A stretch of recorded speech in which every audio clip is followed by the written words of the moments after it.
It's your coffee top. Yeah, it's just, it was wet, so I just had to get some water. You have 2 pins there, okay, good. You still want a pen from me already? Yes, I am. The chief has to get me some more pins. Sick, huh? What? I was telling him that Yeah, David, Dave said Dave has pneumonia. he's got pneumonia. He went to the doctor because you told him to. Yeah, he went And because he of went to the you. doctor and he has pneumonia. He went because of you. He said, Because he said, I went to the doctor because Kevin said your cough sounds like mine. You went to the doctor said he has pneumonia.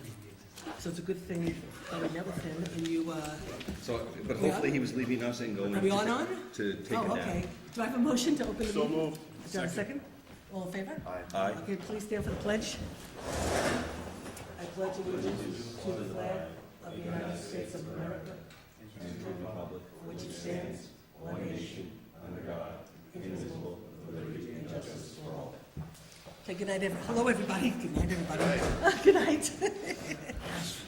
Okay, so, we don't really have any, there's nothing we need to add to the agenda, do we, for the police commission? Is there anything? Okay, and so do I have a motion to approve the agenda? So moved. Okay, second? All in favor? Aye. Motion's okay. Is there any public input? If you don't want to stand up at the mic, that's okay. Or, you got it? Okay. Getting around good. It's getting around better. Yeah, it looks good.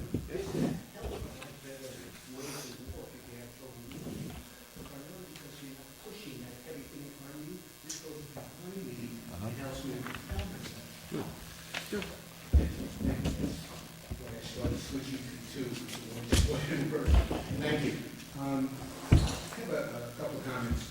When I was looking at the agenda, and on the agenda, I think the last item, has to do with getting permission to sell or get rid of the monies and receive assets and all that other stuff that you're waiting for an attorney. Well, the problem I have with that is I would think after 3 years, you would have gotten that information. This is something that's been going on since the police commission found during one of our audits and recommended that we sell them, because you can't have a certain period of time, and then we found all that money sitting there, and it's always just been waiting for authority. But I'm just saying, after 3 years, and I'm only using 3 years because that was the last time it was brought up, and just thinking over I think something's not getting followed up, and town board is running the police department, they certainly should have been following that up. That's Ira, when you were on the police commission, isn't there a normal forfeiture protocol for? No, this is different money. The difference is that all of those things that are, according to what we were told by the attorneys, all of the money, saleable items, and everything, you have to get permission from a whole bunch of people, from the district attorney or whoever it is to sell it. Anything in the evidence room has to be declared we no longer need. It's a problem. But it just never got done. We always got, well, the attorney's working on it. Well, when we left the commission, the attorney's still working on it, and I guess. And the attorney's still working on it. Yeah, right. I mean, that's why I was saying, in 3 years, I think the attorney. Well, first of all, it's not 3, well, So we'll, Yeah, it is 3 years. we'll discuss that tonight, we'll try to resolve it. yeah, I mean, we can discuss it. I know I've talked to Joe, I've talked to, Sergeant Casey's been following up. I know that you have to give notice for a certain amount of time for somebody to try to claim it, and there's a whole process and procedure. I don't know why Joe hasn't gotten this stuff back to us. I know that Casey's been following up, so we can talk about it. Anyway, if you have more, right? Go ahead. The other thing which brought to my mind is that particular thing, is I was just wondering if the town board has done any of the audits on the police department, the safety audits that we used to conduct, which is how we found all the money from the seized assets and everything, that was usually done once a year. There was never any problem with it. But we did get, people saying, hey, have you done it? Because you are dealing in certain items that should be tracked. It's not that we ever accuse every report, to be very clear, every report that I was part of the audit, Joe's department came out 100% clean. There were a couple of problems in terms of, this goes back a number of years, in terms of the evidence room. And this, evidence that actually have been destroyed, but the records, who tracked it all down. But the idea is that it's an outside audit that was done by the police commission to make sure that evidence, particularly evidence of value, is still there, or that, let's say, evidence, for example, let's say guns that were taken, were actually sent and destroyed and not missing. And, but then we checked the arsenal and make sure everything was accounted for as far as the fire. These are just things we did normally as a matter of course of oversight. Now, I don't know if you guys are doing it, but if you haven't, it's just something you should do just to let the residents know that, you have an oversight over the areas that are extremely important and could have a problem. I mean, if you look at Kingston, their evidence room, that people were stealing from there. Stuff was missing all over the place. I said, fortunately, Joe runs a very tight ship, and that's not going to happen here. But again, he could be out. He could be out somewhere. Somebody could, log into the evidence room or whatever, or take someone else's. Anything can happen. As good as Joe is, the confidence in it, like I always say, you can't be all over, all places, at all times. Thank you. Thank you. Thank you, Ira. Anybody else want to speak? Okay, I guess not. Okay, let's get started. Reports, Chief. Well, for announcements, Oh, okay. if I could, one thing that occurred today, we had Ulster County Scott DWI did their annual awards. Officer Carmine Fuco was a recipient of the second place award for municipalities with DWI-RS. He's second highest in the county. So we were at that ceremony today. We received that award. Along with that, Officer Shannon James was a runner-up also and received a certificate that was being sent to him. Wasn't part of the ceremony. The other thing that I'm very proud about, I was at the Ulster County Traffic Safety. They have an award for bus drivers every year for safety, the safest bus driver, what have you. And the New Paltz School District had a bus driver that was a recipient, and I apologize, I forget her name.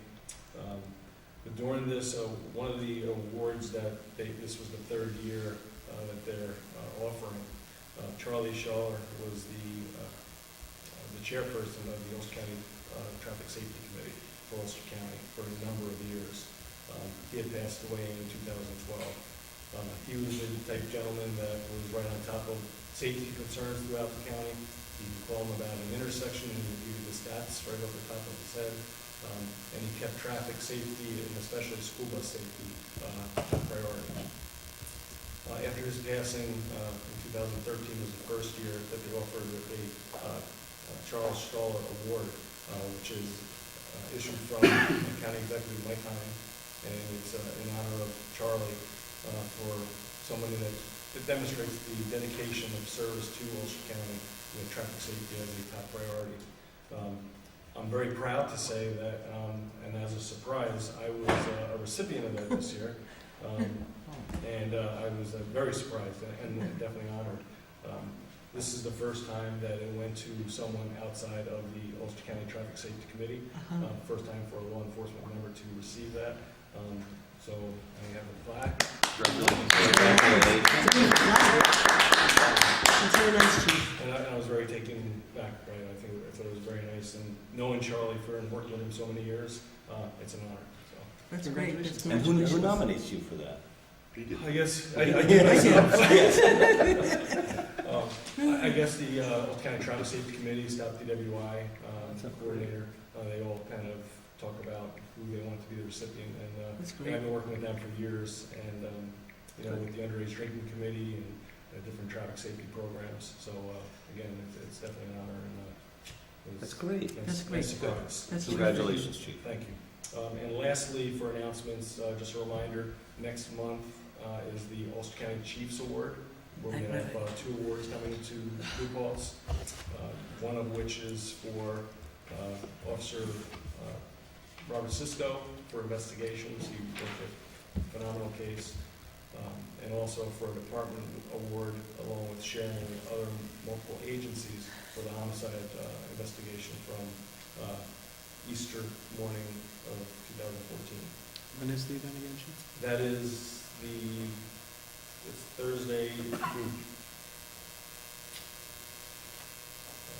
May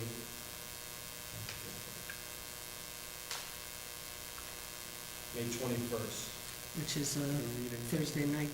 It is a Thursday night, and one of the things that I usually ask also for the commission meeting, whether we can do both for the following month, if there's nothing important on the agenda, so I can attend this obviously as well. Okay. And then we'll just see what If we any have. member can make it or wants to make it, Yeah. I understand it's a meeting, but that is exciting also. Okay, well, as long as we're doing announcements for a second, I will announce that Andy Kossover, the public defender for Ulster County, has won the New York State Public Defender Award for the year.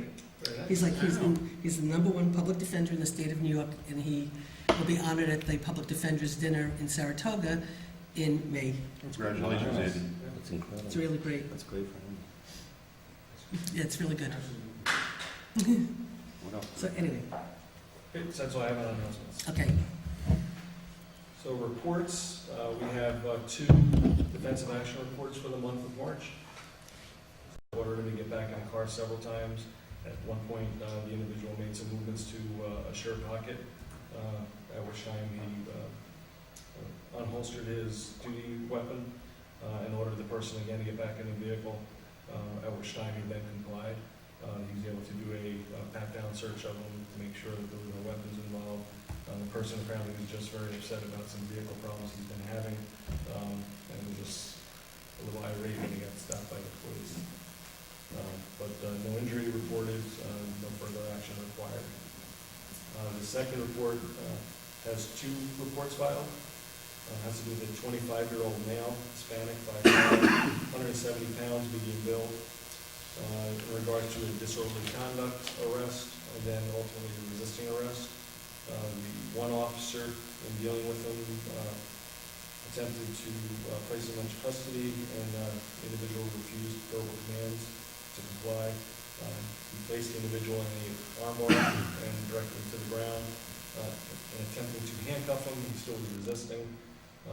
The second officer on the scene deployed his taser, held it to the individual's shoulder, and advised him that he would deploy the taser and administer it if he continued to fight with the officer. He then complied. They were able to handcuff him. Once handcuffed, he still refused to get up and walk and had to be carried to the vehicle. The individual was evaluated by New Paltz Rescue for an abrasion he had on his forehead, and also complained of pain to a pinky. He refused any medical treatment, and no further action took place.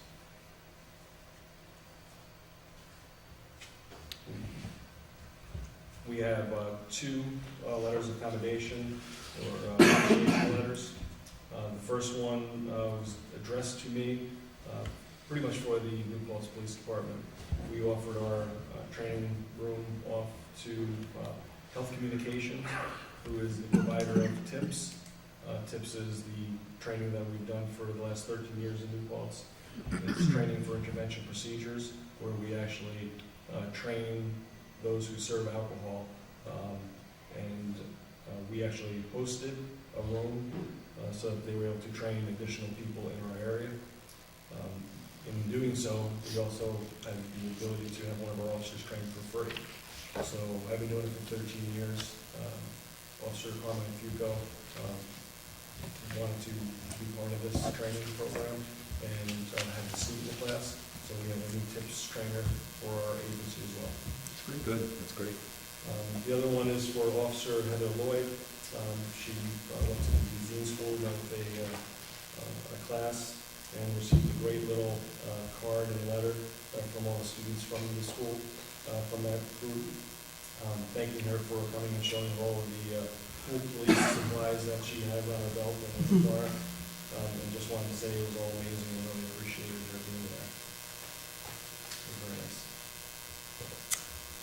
Okay, any questions? Anything? Okay, sale approval of 208 Charger SF346. Is this the one that you and Chris were working on to put out? Yes. So what did you guys decide? Well, we had three different bids per se for them. One with the company that we deal with all the time with our vehicles.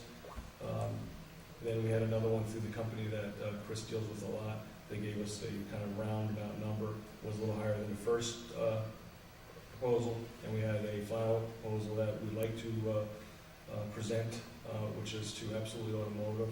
That is a place that we've received cars through the auction with him. He has a location in Paltz and also Marlboro and Highland. His offer came in at the highest at $10,000, and because we'll be probably looking for another car through the auction, it would be also not only the best price for us, but also the probably smoothest transition, because it can actually go towards the price of the new vehicle. So my recommendation would be to approve the sale of that vehicle. Okay, do I have a motion to accept the $10,000 bid from Absolutely Automotive. Absolutely Automotive? So moved, and are you surprised by the value of that? Were you surprised? It seems like a very good price. Yeah, well, I think it can go both ways. Yeah. Older car. Yeah, and because, you know, it's an older car, it's For that, 2008, does have low mileage. Patrol cars generally don't get as good of a value as if it was a patrol car. Also, it seems higher than I expected. I didn't think they were gonna get offered that much money. Yeah. I was hoping for more, but under the circumstance of it being, you know, those type of vehicles, you know, it's That's great. in the market. And the nice thing about this, that individual plans on donating the vehicle to a police agency to be used as a DARE vehicle, which is nice because we don't have to worry about having the highway department strip it out with their license sirens and things like that. Or find a backseat. Yeah, or find a backseat for it, because it's already equipped as a police vehicle, and that's what it's being donated for. Okay, I have a motion. Does somebody want a second? Second? Any discussion? All in favor? Motion so carried. Do you want to take care of signing? Sure. Right at the top part, of course. So it's supposed to get, oh, I gotta make sure I gotta get you guys to sign later for Yeah, 485B just one for shot at Chris. this. That's right. You only get one shot at this. Sign there, Right here, seller. seller.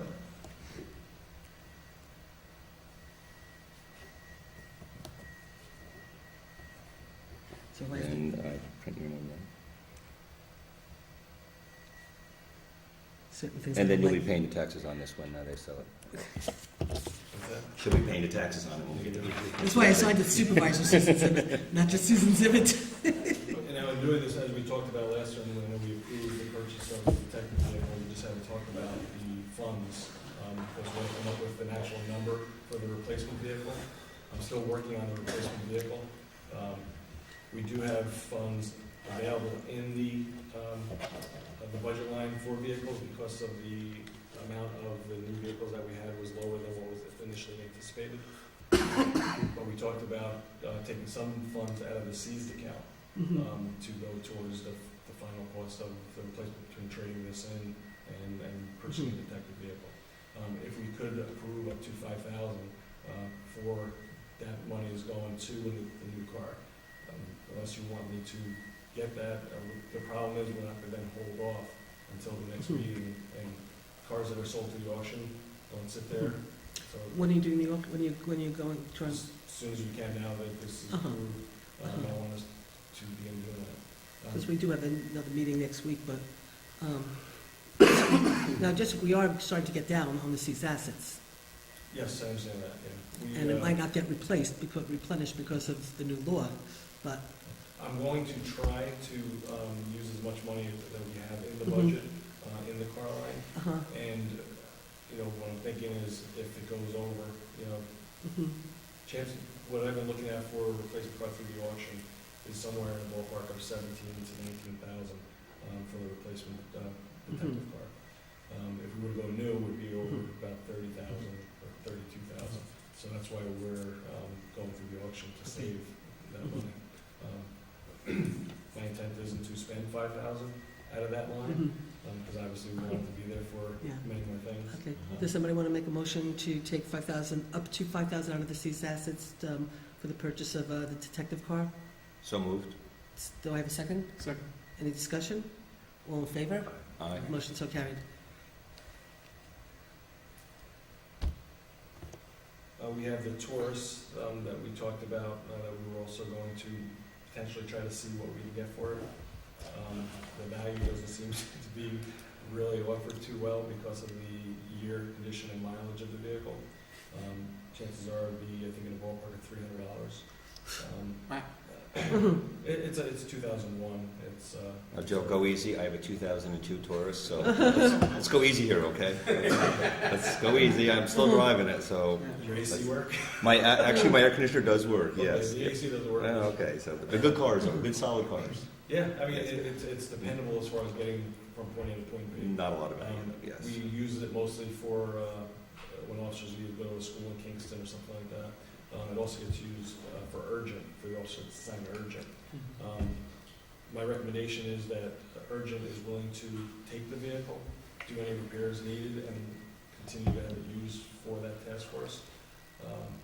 So my recommendation would be if we can donate it to urgent, and then we don't have to worry about the maintenance of it, or care of it, or insuring it, and it's going to be used for the purpose for police officers. Urgent just did a big heroin bust in Newport, didn't they? It wasn't. Right? It's heroin bust in Newport, wasn't it? I did read something about that as well. Yeah, Yeah. it wasn't that big. You mean like seizure and stuff? Well, I just know they did Yeah, heroin it bust in would be Newport. Yeah, they're in Newports frequently. Mm-hmm. One Yes, of because the we don't nice- have a drug problem. We don't can say that as much as we want, but we know the reality, drugs are everywhere. And, when we have a vibrant community and seeing that Newports has, it's going to be here. So urgent is here quite a bit, especially more so now because we participate with the program. So again, they're looking for cars to help outfit members for details. Because we were looking at getting rid of that, and I see what the value was, and they're willing to take it and do the repairs. Okay. Well, since I was in the county legislature when we created Urgent, I'd like to make the motion to donate this car to Urgent. Do I I'll have a second that. Any discussion? All in favor? Motion so carried. I'll look at what we have to do as far as it, and I'll meet you to sign the Sure. title down the road. Yeah. Okay. So, do you want to do July 4th, or do you want me to do July 4th? Well, We solved the problem, so I might were as you well taking just do it. vehicle inventory off? You want- Oh, is that next? Yeah. Oh, The okay, I'm cover- sorry. you were gonna I do already the- did you the were check, gonna I'm get that sorry. rider, right? Yes. For the equipment inside? Yeah, we spoke briefly about what it would cost, because the rider was removed when we changed companies. The rider, in my opinion, is very important. We have over 22,000 equipment in the vehicle that is not covered under the insurance because of the specialties of the computer cameras, the radar unit, radios, everything. Lieutenant Lucchese did a great workup that we supplied to the insurance company to get an idea of what it would cost. It's less than $1,000 a year. And actually, the remainder for the prorating for the remainder of this policy time, it would be only $600 for the remainder of this year. So my recommendation would be, if the board approves, to approve adding this rider so that our equipment will be covered in the instance of a total of the vehicle. I was going to make a joke and ask you if you were going to give up a conference, so. Funny you ask that. I am considering giving up my October conference to use that money towards the detective vehicle, and that I will present as when I see what the value is. But I was going to ask you to give us money from a conference to use towards the insurance. whether I use it there or use it No, for the car, it's okay. I'm planning on giving a little money back this year for Okay. the purpose of these things. Okay. Well, we have to do this because we need to have the insurance for all this Yeah, we equipment, need so. insurance. So, does somebody want to move the additional coverage? So moved. Does somebody second it? I'll second it. Any discussion? All in favor? Motion so carried. Okay, will you get in touch with Bob Stubbs? Yes, Okay, yeah. And I've been in contact with him with that police officer driver training. We Yeah. actually send people. Good. So Bob seems to really be on top of things that will benefit our insurance, and I love it. yeah. We got a thing sent from Bob Stubbs. Well, actually, I think it came directly from NYMER, I'm not sure, our new insurance company. And they do a very good program for training of police officers, no matter how long they've been a police officer, but, how to, the latest way to be safe and avoid crashes and whatever. And it's, really good training. And if the police officers take it and we minimize our accidents, it helps us with our insurance. So we're trying to see how we can get as many officers to go without incurring overtime costs, and that's what we're working on. So that's good. Do they ask for copies of defensive action, defensive driving courses to help reduce that as well? I'm not sure. I mean, You know, we'll double I'll check with Bob. Check with Bob. Check with Bob. Because But they're pretty proactive. This insurance company, Nymer, is pretty proactive, and they're constantly sending classes and different things, but it's good. You know, they're trying to help reduce our risk. Okay, so next on July 4th, and we actually have it on the town board agenda. But the chief had brought it up because of this year, July 4th is on Saturday, and so what ends up happening is it's overtime, it's like holiday overtime for the police officers. We also have the building and ground guys that put stuff up. There's $4,000 to $6,000 more for the cost of fireworks. And we also usually do not do July 4th fireworks on July 4th because we don't compete with Kingston and some of the other communities. And so we've been in conversation with fireworks companies and with Gary Newkirk from the fairgrounds. And what we've decided is to do Thursday night because Friday is the actual federal holiday. So we'd kick off the July 4th weekend with a bang by us doing the fireworks on Thursday night with a rain date on Sunday. I will put on, it's on the agenda for the town board, so we have the approval of the fireworks contract in our town board minutes, not in the police commission minutes, because people would never know to look in there. So, but we had it on the agenda because originally the chief wanted to talk to us that it was going to be about $2,000-3,000 in overtime if we did the fireworks on Saturday night on July 4th because it is a holiday, and that wasn't even figuring in the cost of overtime for Chris's people. So by doing it on Thursday night, we got a great proposal from the fireworks company that Gary Newkirk recommended, and it's a nice way to kick off the holiday weekend. And so if everybody's okay with that, we'll take action at the board meeting, and you don't have to worry about it. It's now going to be July. If it's approved, then we can schedule Right, those. right. So it will be approved, and it'll be Thursday, July 2nd, Thursday, July 2nd. Will we be the only ones having it that day? Excuse me? Will there be any other communities hosting it on Thursday? Not that I know of, no, not that I know of. Good. So, okay, so that's that. Okay, money in the evidence room. Funny that should be on the agenda, Ira. Well, that's why I'm. Oh, okay. And I was questioning why. Oh, you mean why when- it's taking so long. It's been on the agenda for 3 years. But we would have put it on the agenda if we weren't going to talk about it. I figured it was being done, but that's. So, do you have an update, Chief, or? No, actually, I was just wondering if the board had any, Casey had asked if there had been any updates. I know Carol's been in contact with him, and I know I've talked to Joe, but I know Joe's been really busy with us on the water and been really sort of taken aback. So what we'll do is we will definitely follow up with him, and hopefully we can have a report, you know, at least an update at the town board meeting next week. But, you know, we are sort of, I mean, I've been calling because I'd like to get that money, because we need it for the police budget for this year, because we had, you know, a lot of stuff with computers. Last year, we never really actually covered the cost for computers, and the server problem, and then because of the new computers, the software didn't fit, so we had to come up with money for that, so we could use this money, so we'll definitely get on top of that. And yes? It's important in my mind.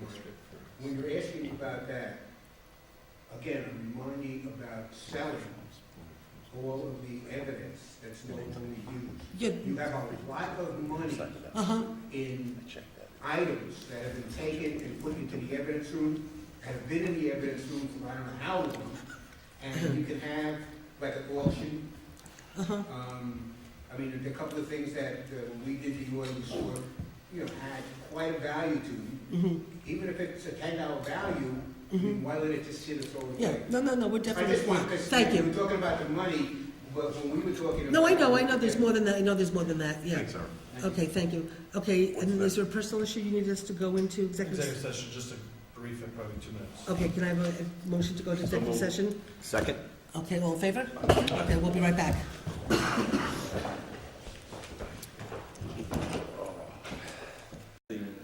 Oh.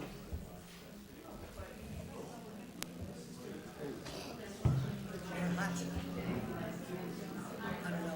There's a problem with the video. They can't get the video to work. Is it on? Everything working? Okay. Okay, can I have a motion to open? We're starting though. Can everyone, oh God. I can't even live it. Hey guys, we're about to start our meeting. Thank you. Okay, can I have a motion to open the meeting? A second? Second. All in favor? Motion so carried. Can everybody please stand for the pledge? I pledge allegiance to the flag of the United States of America and to the republic for which it stands, one nation, under God, indivisible, with liberty and justice for all. Okay. I was going to do a moment of silence for the Holocaust Remembrance Day.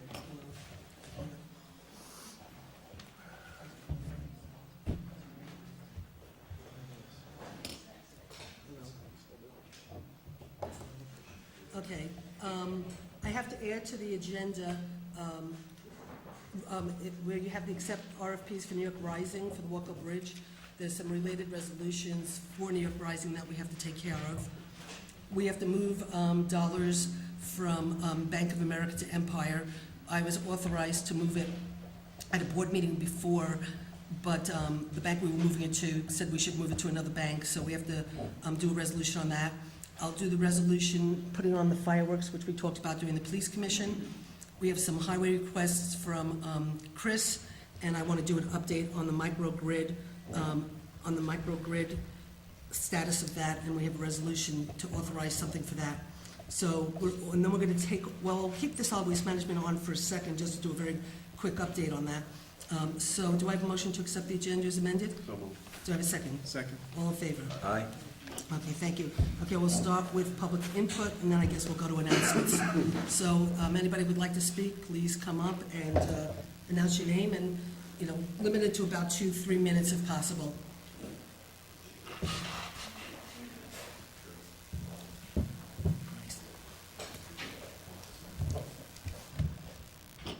Hi, Steve Greenfield, Town of New Paltz, as always speaking only for myself.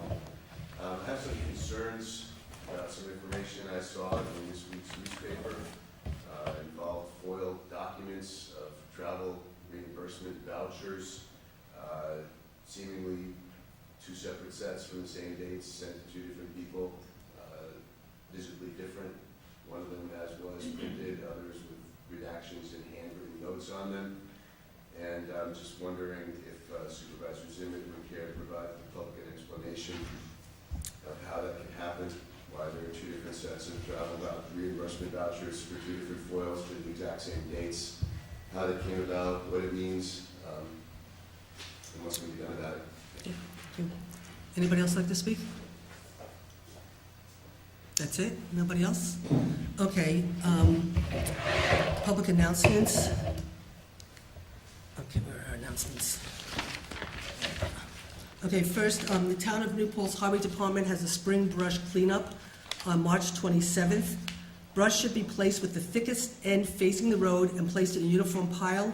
We will also pick up leaves bagged in paper biodegradable bags. Biodegradable bags are still available at the highway garage.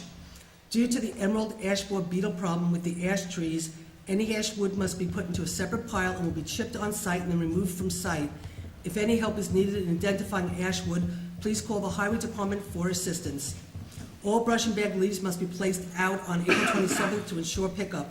Please be aware that the Highway Department will not be scheduling individually called in pickups, as all roads within the town will be serviced.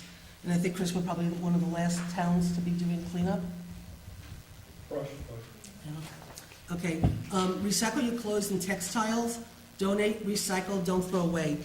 New York State Department of Environmental Conservation, the Ulster County Resource Recovery Agency, and the Town of New Paltz invite you to donate, recycle, and don't throw away. It will be on April 25th from 9 to 12 p.m. at the Town of New Paltz Village Hall, located at 25 Plattekill Avenue in New Paltz.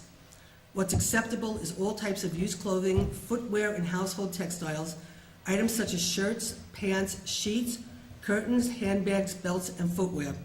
Any textile, even if it's worn, torn, or stained, can be recycled as long as it's clean and dry. Non-acceptable items are no carpets, rugs, mattresses, bric-a-brac, oil rags, wet or mildewed items. And again, that's Saturday, April 25th from 9 to 12 at the Town of New Paltz Village Hall. Also, on April 18th through Saturday, May 2nd, 9 a.m. to 4:45 p.m., Tuesday through Saturday, at the Town Recycling Center located on Clearwater Road, we will have the Newport Spring Cleanup. One load trip, up to 2 yards, which is a pickup truck load, absolutely no wood, construction material, pallets, or renovation debris. Household items will be accepted at no charge, including one Freon unit, one major non-Freon appliance, one mattress set or furniture up to 3 seats, and 4 car tires. And again, that's Saturday, April 18th through Saturday, May 2nd. And last is the Newport's Rabies Clinic, offered by the Town of Newport's Dog Control Officer and the Town Clerk's Office. A rabies clinic for dogs and cats will be held on Wednesday, April 29th from 4 to 6 p.m. at the Town Highway Garage at 1 Clearwater Road, which is actually not 1 Clearwater, that's the baseball fields. It's probably around 3 Clearwater Road. Vaccinations for rabies, distemper, and heartworm will start at $10 each, administered by Dr. Lori Stein, the traveling veterinarians. Rabies certificates will be presented at the completion of the vaccination. These certificates are essential for licensing dogs where they reside as required by New York State law. Dogs must be leashed and cats must be in carriers. Only the first 30 people online will be accepted. Newport's dog licensing will be done by a staff member of the clerk's office. And if you have any questions, please call 255-0100, extension 1. And is the video still off? Okay, so just for people at home watching, the sound is working, but it's a black screen. Sorry. And they're working on it right now, so. Anyway, okay, so does anybody on the board have any other announcements? Did you, on the 25th, you said there was the one piece, did you also get the clean sweep? No, I don't have that in here. So No, the go clean ahead. sweep is also, there's 2 items, I guess, on that day then. So on April 25th at 8:30 a.m. at St. Joseph's Church is the annual clean sweep. You go down there, you get shirts, gloves, garbage bags, and you go about to sign different parts in Newport and pick up all sorts of refuse in Newport. Any other announcements? And the only other one then too would be also is what's coming up, and I know we'll be talking very briefly on it though, but the Grievance Day is coming up at the end of May. So for those that would like to discuss their tax assessment on their home, you can grieve it. The hearings start on May 28th, but prior to that, if you go to get hold of our assessor, she will then provide you with your assessment and then some comps, so you'll be prepared to go to the meeting. So if there's any questions on that, feel free to call our assessor's office. They'll provide you with the information and then get that out to you. Newport's Regatta is May 3rd as well. It's a great event. You want to say? Proceeds also go to family of Newport's. Encourage you all to go. Okay, great, okay. I was looking for something. Okay, I have a statement that I want to read in regards to the Town of Newport's lawsuit with the Ulster County IDA, and I have copies for the press. As you all know, we won our lawsuit against the Wilmerites sued our planning board, and the lawsuit came back basically supporting the town for saying that we had a right to deny the project based on the impact of the pilot. However, the IDA lawsuit against the county was a little more complicated. So the town's lawsuit challenging the Category 5 pilot policy adopted by the Ulster County IDA has been dismissed by the court. The good news is that it was dismissed because the judge found that his decision upholding the planning board's denial of the Park Point project made it unnecessary for him to decide our lawsuit. The not-so-good news is that by doing so, the court avoided the bigger issue, our challenge to the Category 5 pilot program itself. That is particularly unfortunate because the court agreed with our planning board that the Category 5 pilot, which the IDA gave Wilmerite, would significantly impact the town of Newport. We brought this lawsuit to address the bigger issue with the Category 5 pilot program. Those issues start with the way that it was adopted, without any meaningful effort by the IDA to reach out and involve the town of Newport, the municipality that would clearly be affected by the Category 5 dormitory project pilot in any aspect of this pilot program. Even though the Park Point project had been under review by the town planning board for more than a year, at the point the IDA says it began formulating its Category 5 pilot policy, the IDA never provided a meaningful opportunity for the town to understand the logic of creating this pilot. Category 5 not only provided extraordinary relief for the developer, but marked a complete departure from the job creation rationale of the IDA's existing pilot incentives.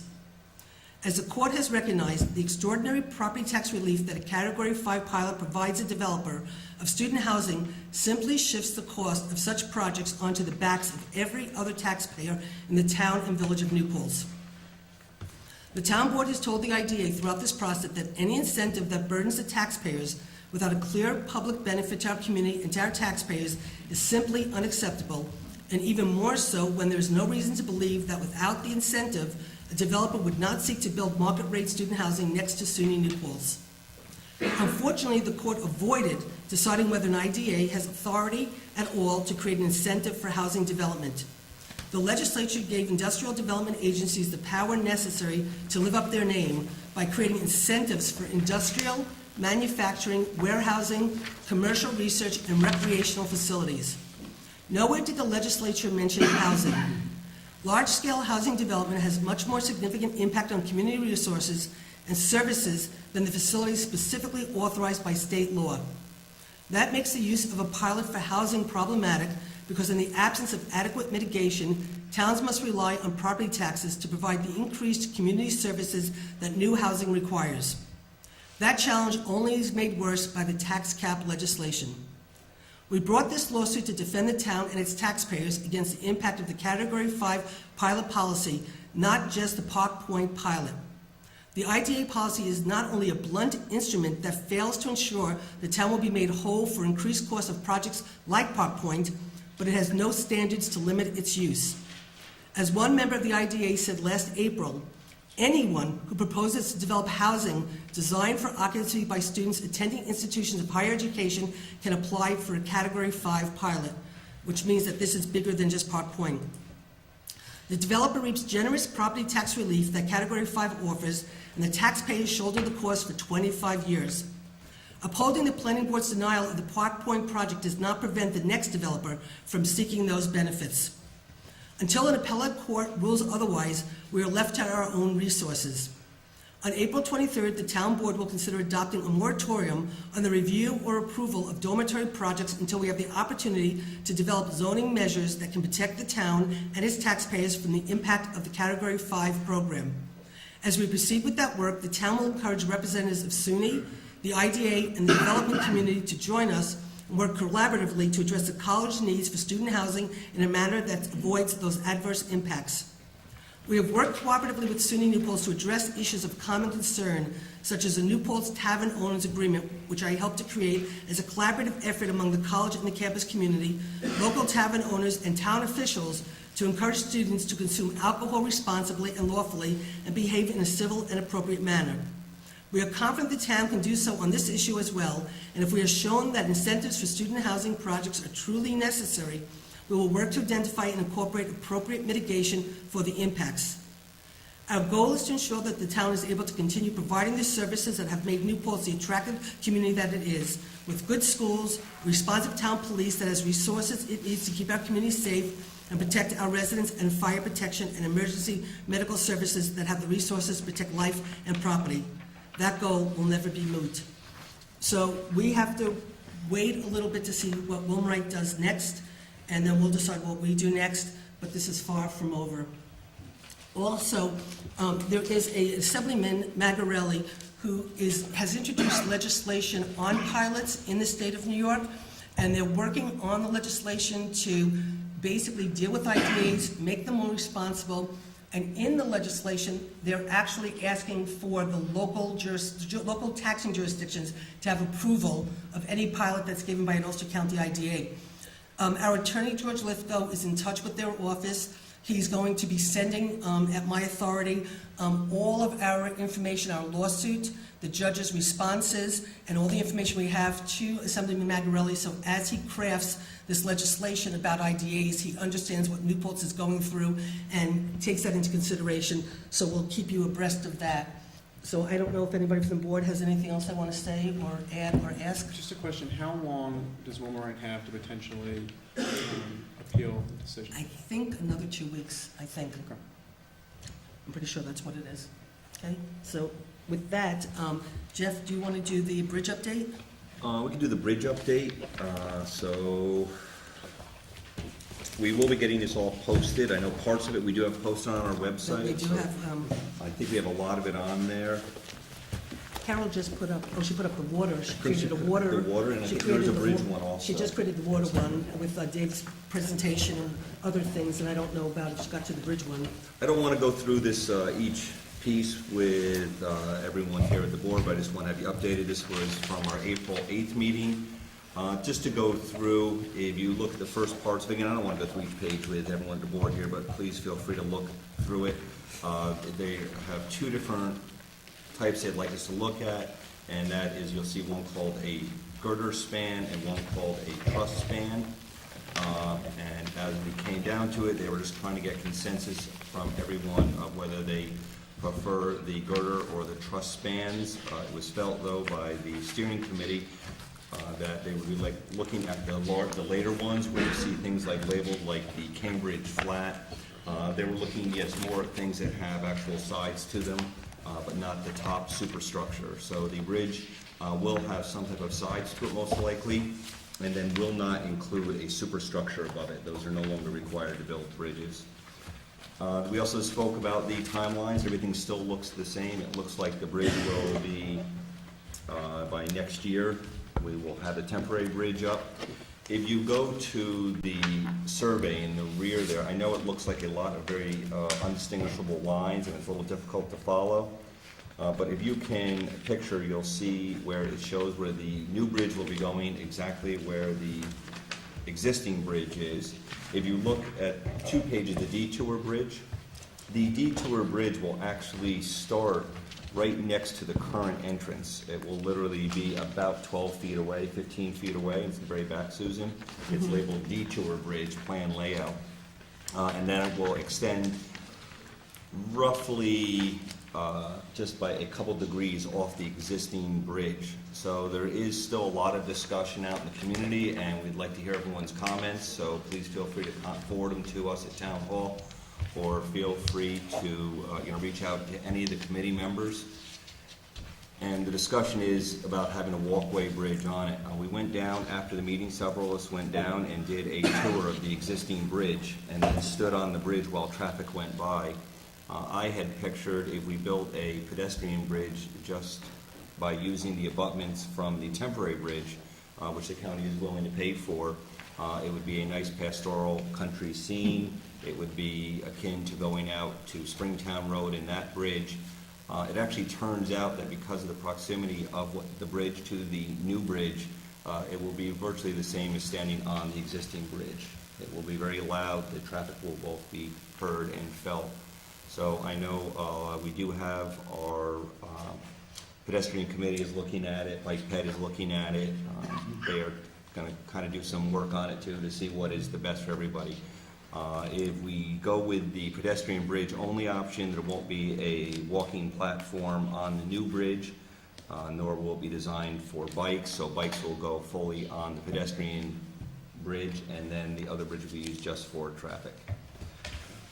And that's really all the updates we have right now. Again, we'll be meeting again in May, and we'll be putting everything up on the website as soon as we get it. We were just, this is the presentation that was given to us by the county, and that will all be going up again on our website. Hopefully, Carol could probably get it up even before, maybe we can get it up tomorrow. I just received this the other day, so I'll send it to her and make sure she gets it on the website. Terrific. Did you want to ask a question? Yeah, just a quick question, because Bike Ped was very interested in the second bridge, and was there a consensus from the group if that was something you guys wanted? I know there's a trade-off, and it's maybe not what the Bike Ped thought it originally was. I know there's some emails that went out. Majority of the group all felt originally that the having a second pedestrian bridge would be excellent, and now it is, everyone is questioning their first thoughts, because we had all pictured that the pedestrian bridge would be a nice little quiet scene. We would have benches on it. You'd be able to sit there and watch the river float by gently, and really when you're on it, you're going to feel like you're on the bridge. It's going to be so close to it. Also, the egress from the eastern and getting on it on the eastern shore, you'll be getting onto it several feet from the new bridge. So there's some concerns about how we could safely get people onto it. So I don't think it's answered. I definitely want to hear from our community. Bike Ped's working on it. I encourage people to go down and safely stand on the bridge, anyone interested. Go down and use the walkway and kind of just look at, it literally will be a couple feet from where the existing walkway is, where it will start. So you'll virtually be just on the new bridge. So I'm not sure, there is no consensus right now on which way to go with it. They both have their pluses and they both have their minuses. The county's also talking about if we do not go with the second bridge idea by using the temporary abutments, they'd be willing to also help us construct a small pocket park on the eastern shore and also on the western shore of the bridge, a little bit off the bridge though. So you actually would have a nice little area to enjoy the new bridge and enjoy the area, and people can go down there and sit. So we'll see. But it is going to go, as Mike Hine told us, this will be built on time, And on budget. it will be built on budget. Because I'm going to move on to the microgrid. As you know, a couple of, at the last town village meeting, we had agreed to take, to try to go for the New York Prize money to go through the first phase of doing a feasibility study, which we would receive $100,000. Then the second phase is if we got through that, we would get $1 million to do engineering, and then if we got through that, we'd get $5 million to go towards the microgrid. So the town and the village agreed to move forward. I went to the school board, and the school board agreed to move forward. I spoke with the college president, they agreed to move forward. And we have a committee that's working with NYSERDA, with Pat Courtney, and we've been pretty much meeting almost every week and just moving things along. And it's been a really good working group, and I have to say, the school district through Rick Linden is incredibly committed to this, and the college, Brian Pine, who is given to us through the college, he's a consultant. He used to do the building grounds, and he does a lot of solar stuff, but he's now back on as consultant, and he's working on this project, very, very, very knowledgeable, and the college is very committed to it. The president has been talking to me about it, and the college is really on top of this. So a couple of weeks ago, Pat Courtney and I called the Microgrid Institute, which is a national not-for-profit, and had a long conversation with them. And we were really, really fortunate that they were willing to take us on and work with us as our technical advisor, which is really pretty amazing because none of us are that capable of doing the technical work that needs to be done in the feasibility study. And we would have to pay an engineer to help work with us. And even Brian Pine, who knows this stuff and has gone through things like this for the college, said that we would need more technical advice than we need. The Microgrid Institute agreed to be the prime sponsor of the application, which means they're going to write the grant up, they're going to get all the technical stuff together, and there won't be any cost to us. They're going to incur all the cost, which is really quite remarkable. So we had a meeting again today with the core team, and everybody agreed that this is how we want to move forward. I have some stuff on the Microgrid Institute I printed off for you guys. You can go onto their website. This is about who they are, if you want to pass this down. This is about the news. They created probably the state-of-the-art microgrid in San Diego. That's one of the very few that's out there that's really pretty phenomenal. And and this is about microgrids. It explains what microgrids all are. So they're pretty good. Brian Pine, after our last phone call, stayed on the phone with the Microgrid Institute, Michael from the Microgrid Institute, and he had about an hour or 2 hour conversation. This is Brian Pine from the college, who will really at some point really be taking over more as a lead than me because he has experience with this. And he spoke with him for an hour and was very, very impressed with these people, what they do, who they are, and who they're going to be bringing in to work with the town of New Paltz and the overall community, the school district, the college, the village on this. So what we have to do is, Rick Linden's taking this back. He's working on it. We're going to, what was all agreed was that here's a memorandum of understanding. Kevin actually looked through it and thought it was actually, had no problems with it. And what we're going to do is have the town, have you authorize me, if you're willing, to sign this as the lead, working with the Microgrid Institute, and then simultaneously, the school district, the college, the village, Jason's going to bring it to his board Wednesday night. The school district, the college, and the village are going to sign memorandums of understanding with us. We're going to sign them amongst each other. We're hopefully going to go to the rescue squad, and the police department will ask them to sign. We're going to go to the rescue squad and the fire department to also ask them to sign on, because we hope to have the rescue squad and the fire department in the microgrid on the North Putt Corners microgrid, and then also when we do the one with the village and the college and the middle school, the fire department's in there. And so it's really great for us all to be in this together. So what I need for you guys to do is just approve me signing this on behalf of the town board and on behalf of our supporting agencies. And then next Thursday, we're going to have a meeting after the village board meeting, where hopefully we'll have all of the signed documents of, the documents of support. Meanwhile, Michael from the Microgrid Institute, because of the phone call today, he's going to start right now working on the actual feasibility study, because again, remember the last date is May 15th. It's a rolling application. There is supposedly a community that's about to get awarded the first $100,000. NYSERDA is just working on the press release, as I understand it. But, so they are rolling, and May 15th is the last date. So based on the conversation today, based on the team being totally and completely committed to it, he's going to start working on this right away.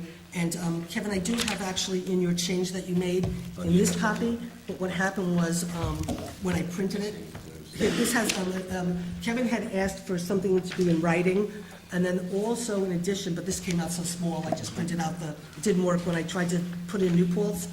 And there's one line that was added in here, Kevin, also, since what you last saw, and it's that the final report will become the property of the town of New Paltz. So even though the Microgrid Institute is doing all the work and laying out all the money, when we get done with the report will be owned by the town of New Paltz. And so what we're going to do is we have a meeting set up for next Thursday at 2:30 to be on the phone with Michael and with all the team to come back together and just pull this all together and then, keep moving forward on the grant. So does anybody have any questions? This doesn't commit us to any money whatsoever. All the expenses are being borne by the Microgrid Institute. Without change of plan, we can sign it. Okay, so you want to make the motion, Ken? So moved. Do I have a second? Second. Okay, any discussion? All in favor? You Motion's have carried. Okay, change. it's a really great collaborative You just effort. added town and New Paltz into that. Yeah, no, I have the town, I made all the changes here, but There's then, one that you didn't add, and I added it to The copy he just gave you. yeah, made but I one did more have it, the down. one about the in writing. but it's not the way it should be. Okay, so you're just, I just, okay, good. But it's been a really great collaborative effort between the college, the school district, the village, and the town. It's a great team. It's Jason West, it's Rick Linden, Brian Pine, and myself, and Pat Courtney. And she's very excited about what we're doing, how we're moving, and what this microgrid could do. And so we're moving forward. It's really a good collaborative effort.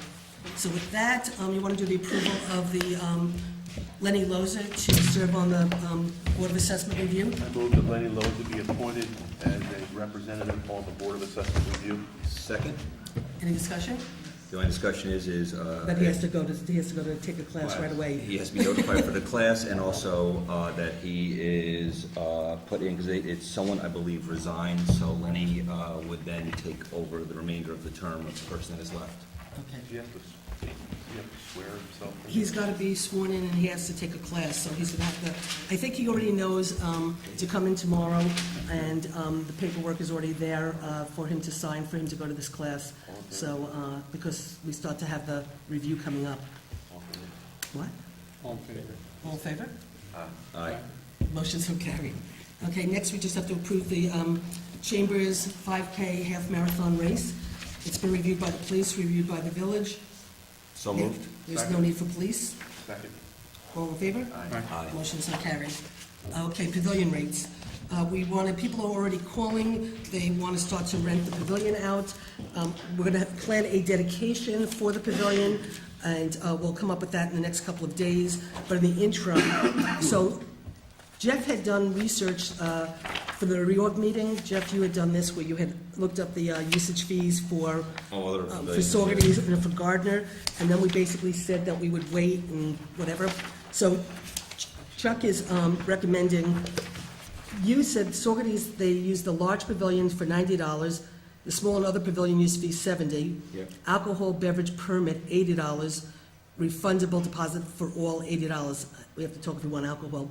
Gardner, the use of the picnic pavilion at Majestic Memorial Park can be reserved by any town resident for 1 day per year on a first-come, first-served basis. The reservation requires a formal written contract with the town with a hold harmless provision, which must be filed with the town clerk prior to use.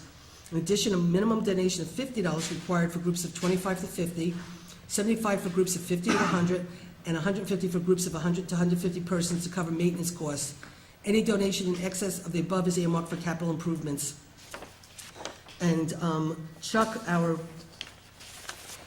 recreation director, said that he's suggesting a rate of $100 for a 5-hour time slot, a $1 sliding scale with over 100 participants. An example rate would be $150 for 150 participants. This keeps the math simple and avoids large rate variations.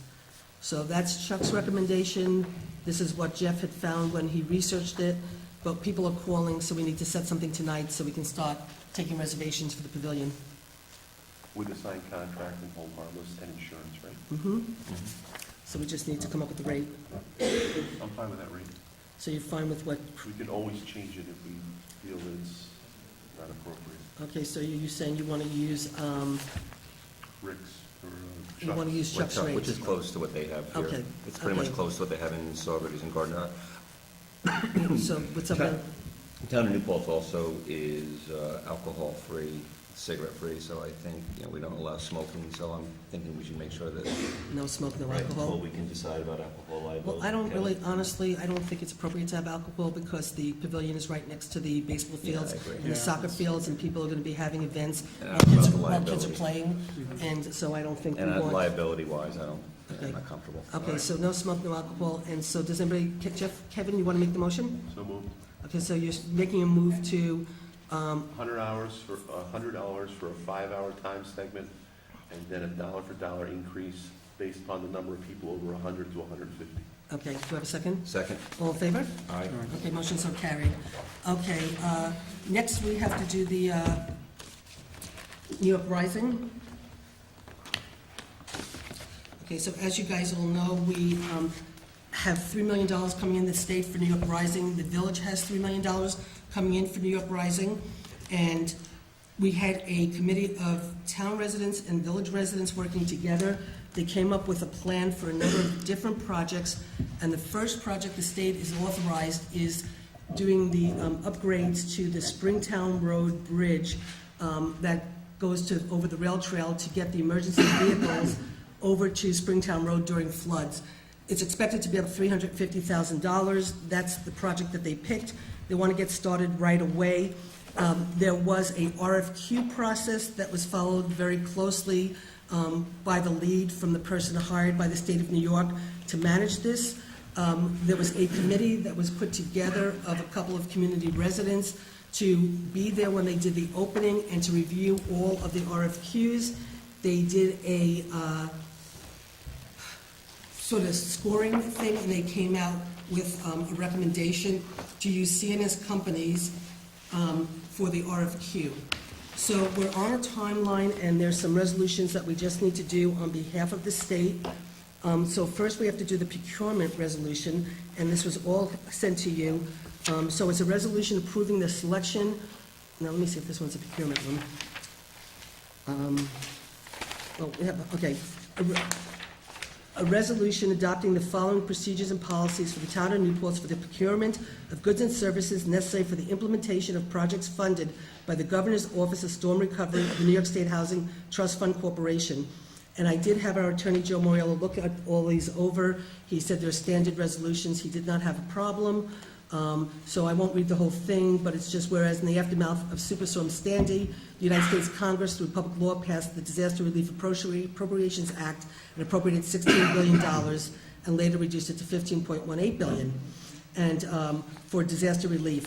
So there's a bunch of procurement policies. We have to follow. and we have to follow all the procurement policies. So what I would like is, I'll move that we adopt all the entire set of resolutions. okay, so you want to adopt all of them? Yes. Terrific. So that is a procurement resolution, a citizens participation plan, a citizens participation resolution, a residential anti-displacement certification, so you're going to move all of those. Yes. Okay, terrific. Do I have a second? Second? All in favor? Aye. Okay, and then the only other thing I need is for you to, to adopt, approve of the committee, the Technical Advisory Committee's recommendation to award the contract to CNS companies for the purposes of the Springtown Road Rail Trail Approach Reconstruction Project. Do I have somebody move that? So moved. Do I have a second? Second. All in favor? Motion so carried. And we'll be putting this up on, So you can put that online? we'll put this up online. It We'll was put this huge. whole thing up online, and we'll put up all the resolutions online. And so that is done with that, and they'll be very happy because they want to get the secret process going immediately. The only thing that's left to do with this for the moment before we start seeker or whatever is there's an MOU between the town and the village because we work together on the $6 million but this project, the town's taking the lead. We just have to do an MOU for all the projects, and our attorney and the village attorney are still reviewing it and changing some of the stuff around, so hopefully we'll have it for next week. Okay, otherwise we're on track, moving forward to spend $350,000 of the federal government's money here in New Paltz. Okay, so next, sewer. Okay, we'll do this real quick. Let me just pull that out. Okay, let me pass this to everybody.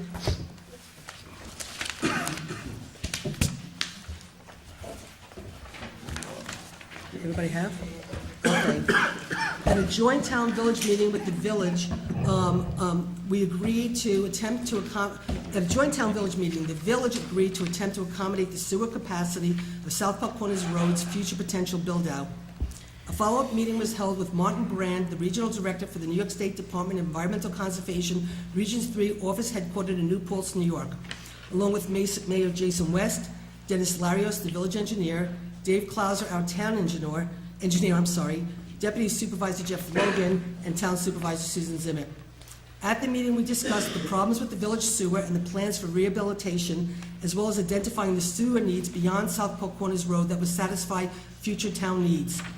Martin Brand, the DEC Regional Director, was supportive of the town and village attempting to meet the community's sewer needs by working together to upgrade the village sewer plant. Mayor West correctly noted that the village board only approved the capacity for South Park Corners Road, and he would need to take the information back to the village board for discussion and/or approval denial for other capacity. At the present time, Dennis Larios is working on the cost for the sewer upgrades and will be reporting back to the village board upon completion of the work.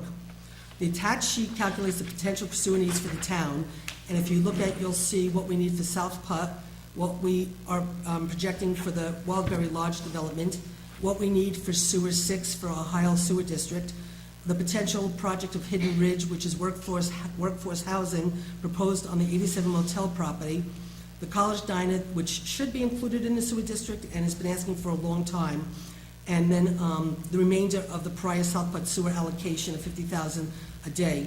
So what you see is the town needs 302,000 gallons per day required to meet the town's current sewer needs. So I'm just asking that the New Paltz Town, I'm going to send this to the village, and the New Paltz Town Board respectfully asks the New Paltz Village Board to review the needs of the town and let us know what and how much capacity the village is willing to allow into their system, so the town will have the parameters to review the options of the town as we plan for the sewer needs of the town outside the village. So I do know that Dave Clauser already sent this sheet to the village, and I just wanted to share this with the board and just get your approval to send this to the village, asking them to review this and get back to us on what they're willing to consider so we know where we are going forward. Does this document take into account what Fran Wishnick spoke about a month ago regarding the FGEIS? In terms of what? She had concerns about the number of gallons that are listed here compared to what the FGEIS is. The stuff in here is correct. We've spoken with our engineer, and we can have another longer discussion about that, but I think the calculations were not totally correct. And I mean, Dave's here, he can answer the question if you want. Yeah, if Dave would like to Dave? speak to it, that'd be great. Some of the calculations Can that you, they do you want to come just in. come up here, Dave, for a quick second, because it's gonna be, Say that the 250,000 gallons is what is in that feasibility study for the South Platte. so you're saying the number that's in here is in the feasibility study? Yes. But he's asking in comparisons what Fran's comments about, that she thinks your numbers are wrong. Yes. Fran was going to get back to me to talk about the differences, and I haven't heard from Fran. Okay, but right now, this is a number best to your best of your ability as the numbers that we expect in terms of our needs for South Putt. It's based on the zoning build-out of the South Platte, yes. And I think just to keep everyone reasonable is 250,000 gallons. And Dave, correct me if I'm wrong, I believe the total plant right now is around 1 million gallons a day when university's in session. Right. So the whole village of New Paltz, including the university and the sewer districts in the town, uses 1 million gallons a day. So that would mean that you would have to build, it looked like there were some numbers on there that were over 1 million gallons a day. So you would have to build a second New Paltz on South Putt for those flow rates to come true.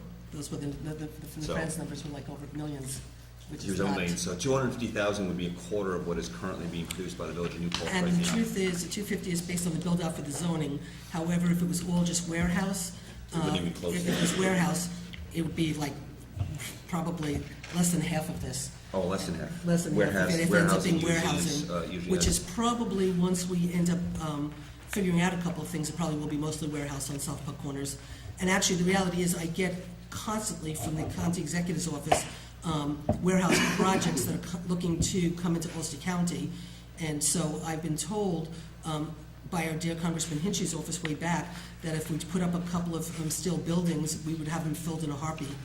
Which actually, the county of, what county, Dave, did you tell me, put up their own warehouses? Columbia County built an airport, actually, an industrial park at their airport. Mm-hmm. And it's doing phenomenal. They started the process, and it worked. It was build it and they'll come. So anyway, so we're gonna send this to the village, and there's no reason for us to meet with the village to talk about this. These are the numbers. It's up for them to decide how they want to move forward with the town in terms of what they would allow for us to use and not use, and then we'll go from there and decide, what we need to do with Sewer 6 and our other issues.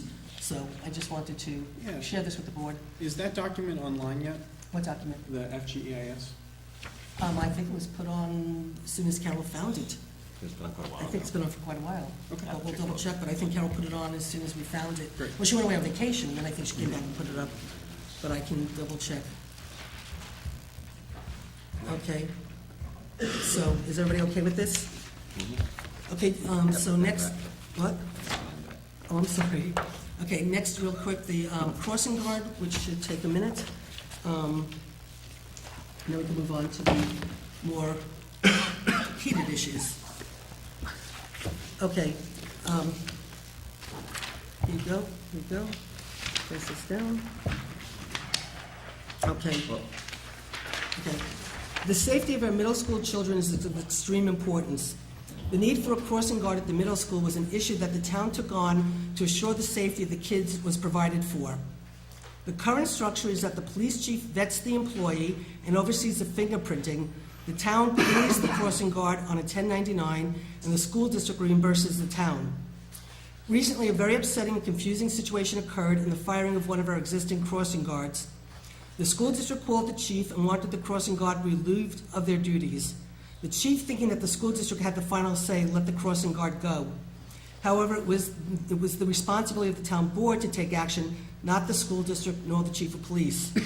Since that occurrence, other issues relative to the legality of the town paying for these services has come to light.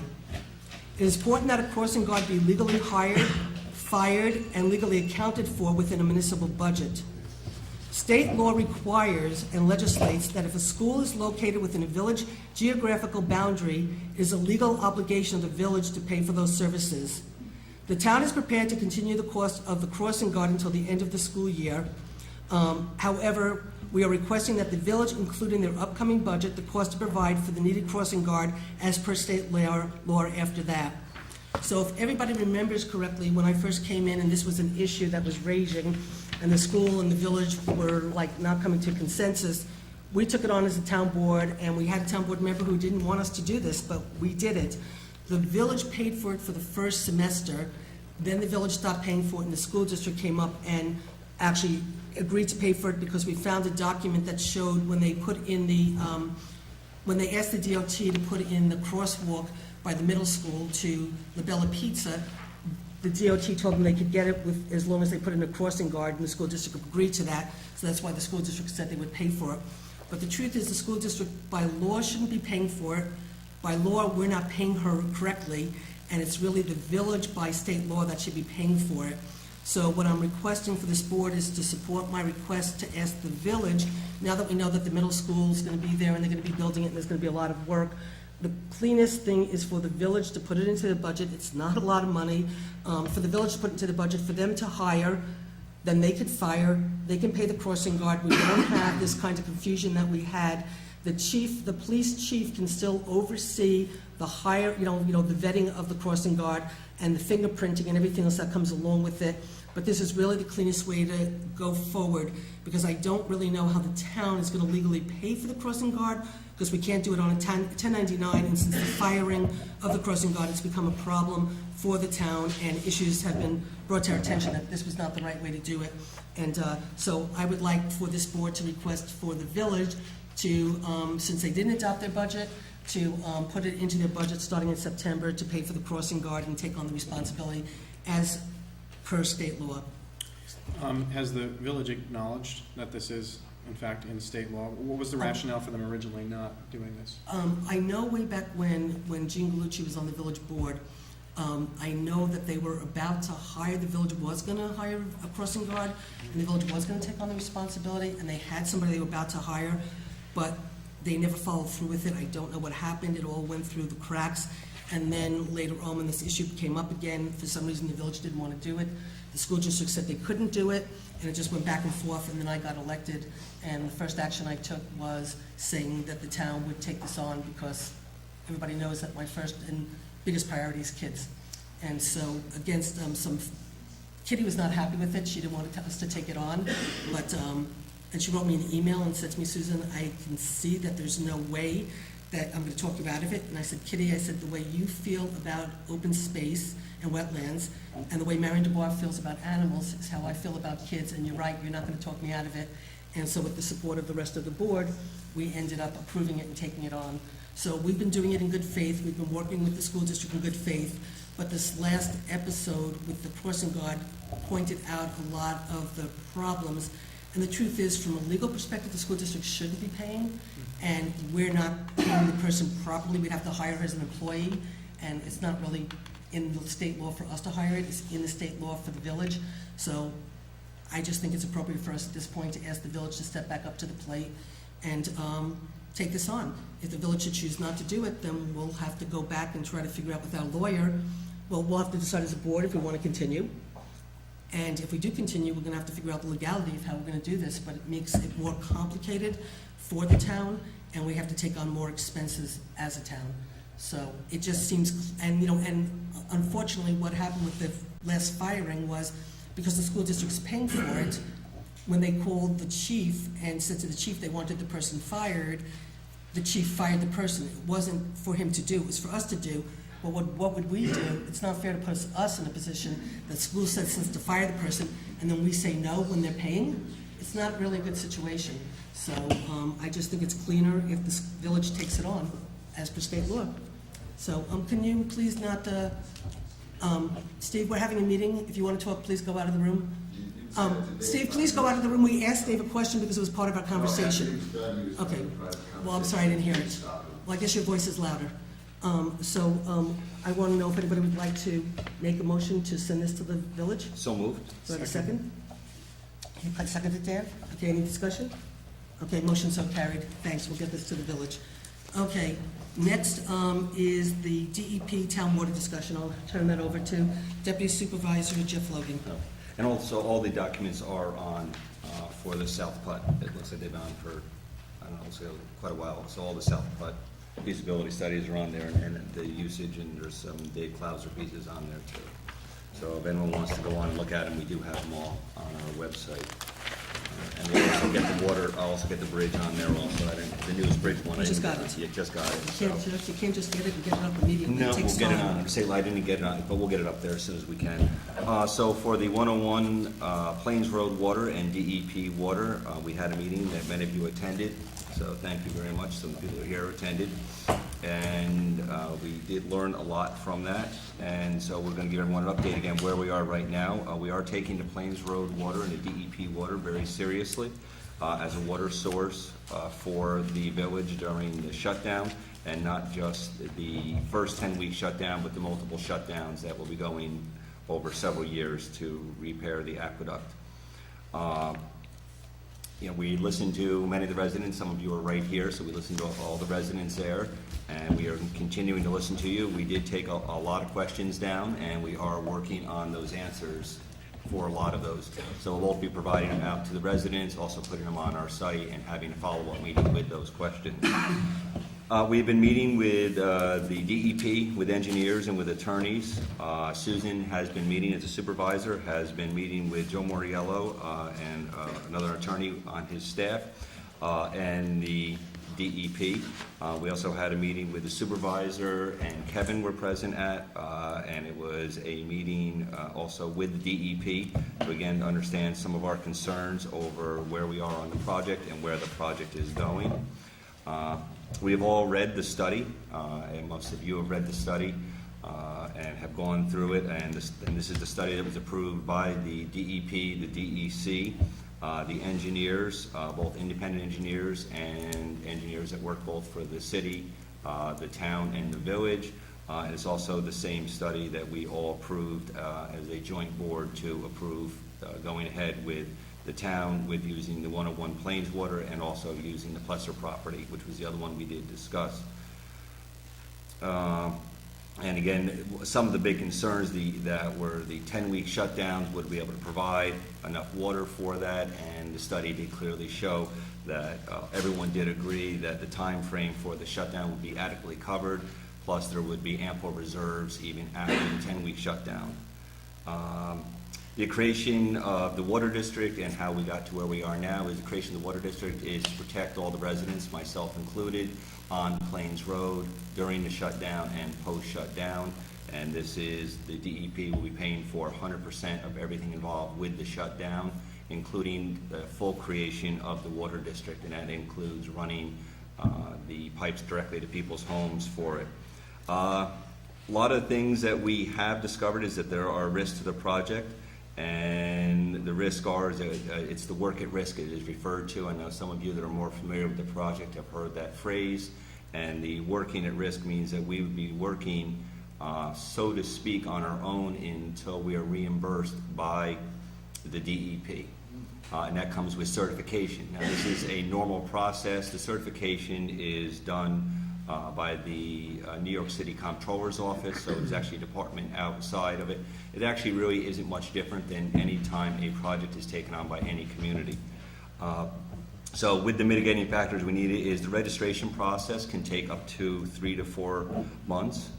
In multiple conversations with Joe Moriello and with Susan and with Kevin, and we had Kevin also working with Joe Moriello on this and also with the DEP, that the risk of us continuing to go forward without a guarantee to be reimbursed is something that we are not comfortable with as a community.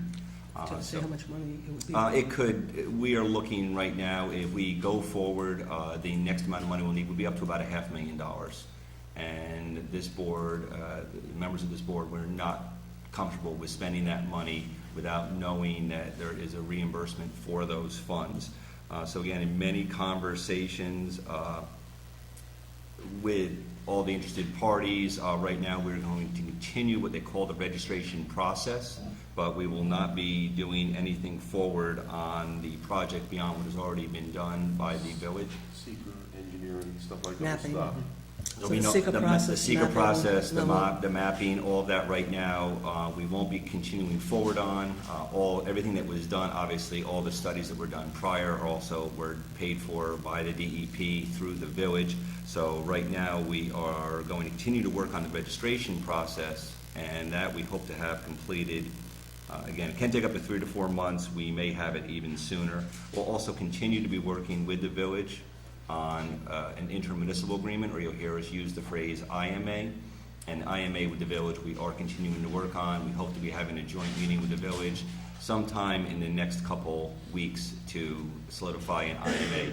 The IMA would include both the water sources, the amount of water that would be taken from the source, how long the source would be needed, how long we need to guarantee this water to the village, also the rate that the village would pay for it.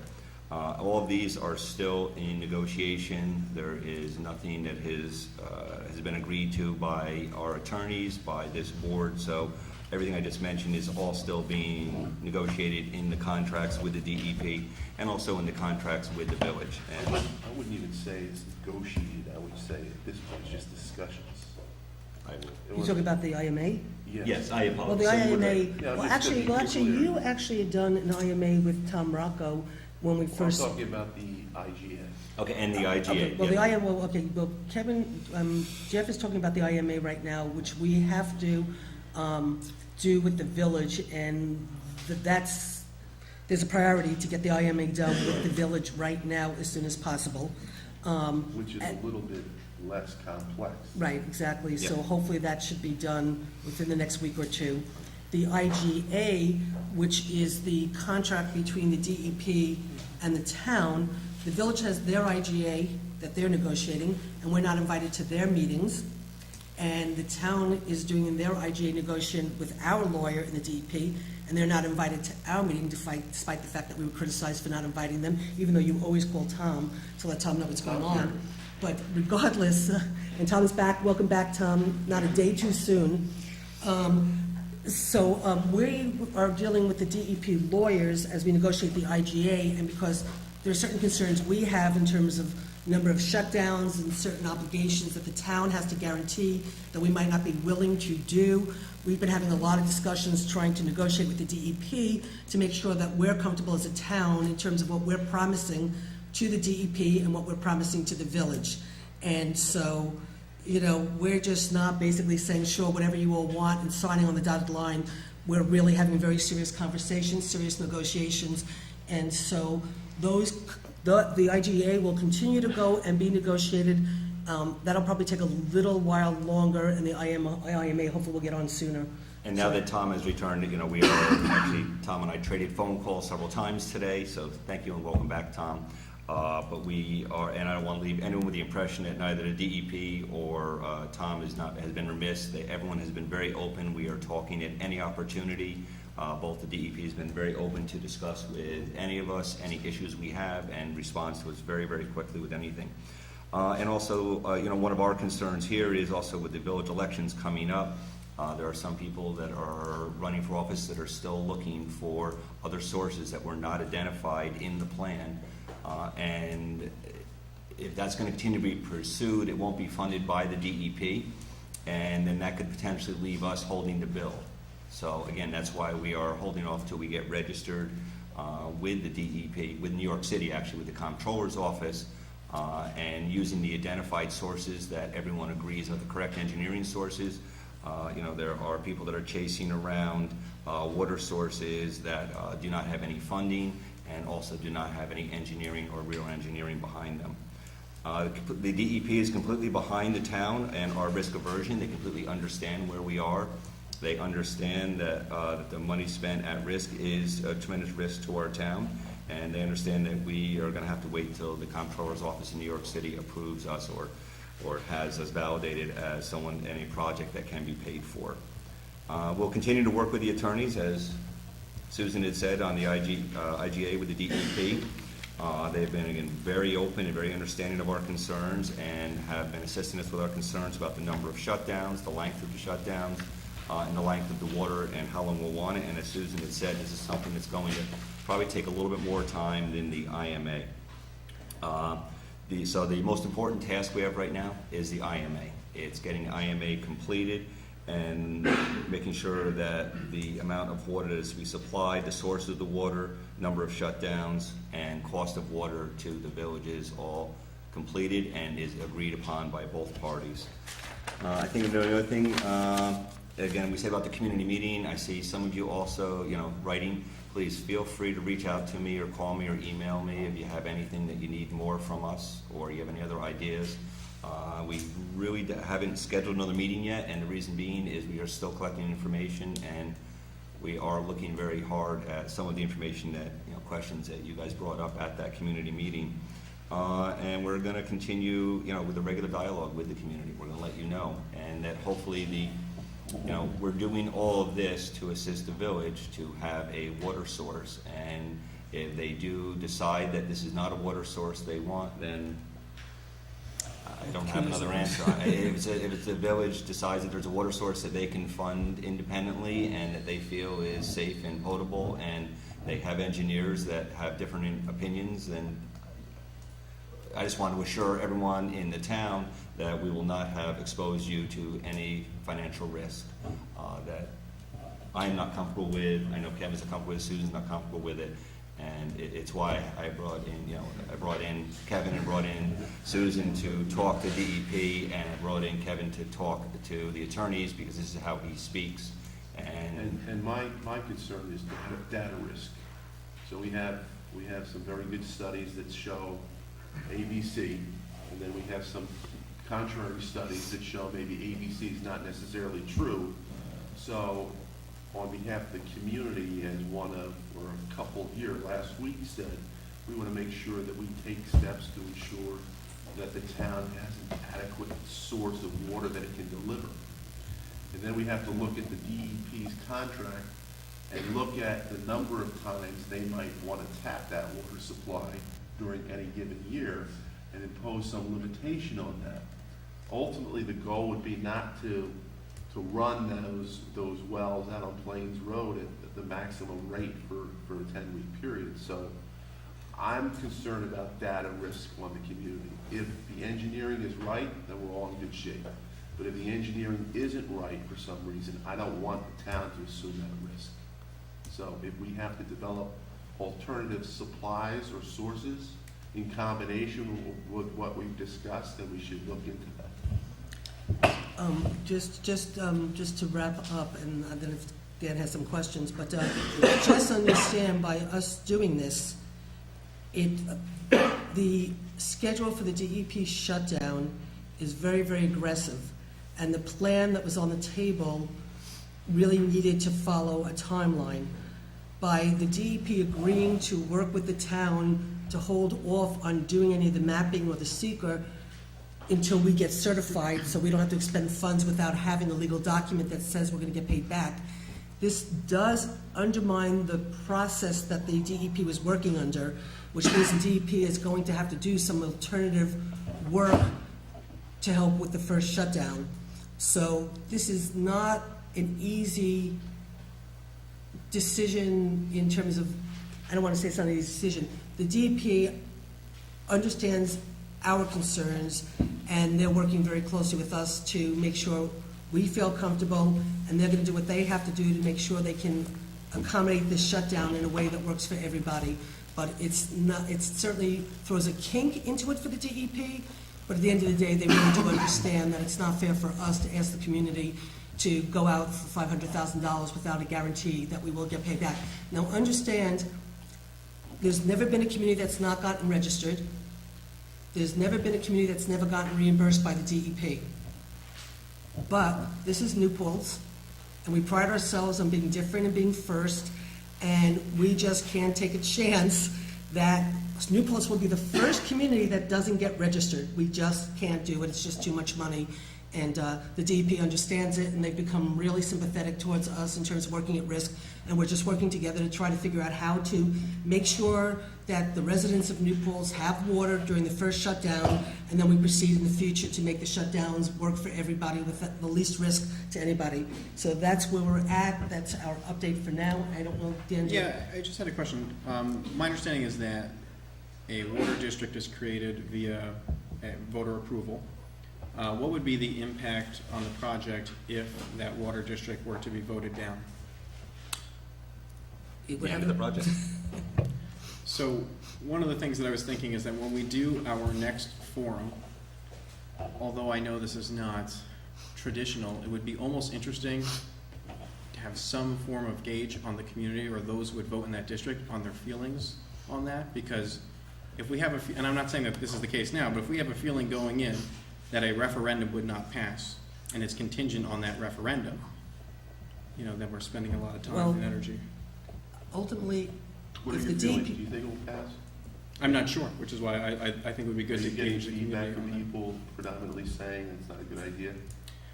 I certainly think that there are a number of concerns within the community, and we hear that a lot here as well. however, I will say that the DEP is the one that, how do I say this? If the DEP really believed that the water district would not get created, I don't think that they would move forward to expend this kind of money and spend this kind of time. And that was a big conversation that we had also about when we thought we were working at risk, and that was part of why we said time out, because if we're working at risk, and some of us feel the water district might not pass, others feel that the water district absolutely will pass. And so for us to work at risk on a project, and to start the seeker process, it would cost us about $85,000. The mapping would probably be about $250,000. And so we would be bonding and paying for all of that while all the engineering and work was being done and while we were creating the district. But once the agreement's registered, even if the water district fails, we get reimbursed. Right. Okay. But before, if it wasn't registered, we would be spending all this money. If the district did fail, yes, the project's dead, and I guess trucks would be coming into town, you know, whatever they do, but regardless, even though the DEP is saying it would still get registered and we'd still get paid back, you know what, it's politics, right? Yeah. It could be a different controller, who knows? And what if they decide, I'm not paying back and reimbursing a community that voted it down and we're getting nothing out of it? So for us to take that chance, you know, that's when we sort of said, you know, we gotta sort of like really think this through. I think some of us do believe that the water district, once we spend time working on this, and once, I think in a way, now that it's gonna be a little bit slower, you know, when we all have time to breathe and get more educated, you know, and more work gets done, maybe people will vote for the district, maybe they won't. And then would this be on the November ballot, or would No, it be a it's- special referendum? No, there's a process of, it'll just be time-wise, when the registration happens, I suspect that immediately the work will start to begin in terms of the seeker process, the mapping, if it's not too late because of the trees and, you know, the inability to do the mapping because of the season. Well, no, mapping, you can do mapping in regards to the season, as the expense goes up. It becomes more expensive and time consuming. Okay, So so- the sooner we can do, I we can think, do aerial mapping. I think the There- no, there's process of the certain- referendums and stuff, everything will start once. There's much different deadlines, there's Yeah. 30, 60, 90 days, so no, you couldn't hold them part of November, plus it's only for the people in the district, so you couldn't But hold them not the all. mapping if there's a And, referendum. and would that election be then administered by the Board of Elections, and would we be reimbursed for the cost of an Well, election? everything is reimbursed, everything is Okay. built into the plan, everything from our Okay. bonding to the election to, everything is reimbursed, it's built into the plan. That's all built into the plan. In terms of an election for a water district, I've never done it before where people voted whether they wanted one or not, so I can't answer you that, but I suspect it'll be done I can send legally. I can send everyone It's done legally. I can send you the law, it's very thick, I can So send the laws. does the public actually know what the consequences are here, as we sit here tonight? Go ahead, Do you Kevin. know whether or not the DEP is required to deliver water during the 10-week shutdown, They're not. and whether or not they're supposed to pay for it? The answers that I have is, they're not required to provide the water for the 10-week shutdown, and they're not required to pay for it. That's what I've heard. Well, it's not a matter of having it heard. I've had the contract read to me, and that language is absolutely in the contract where it states the DEP has no obligation to provide water nor pay for the delivery of water during any shutdown whatsoever. And that's in the 1929 contract with the Village of New Paltz and the DEP. So hypothetically, if we don't do anything, and we could simply sit here as a board and do nothing, That'd be easy. okay, then somebody's gonna have to figure out how to supply, how many gallons a day? 500 gallons, 600 gallons a minute you need. Okay, for 10 weeks, and they're gonna have to figure out how to do that.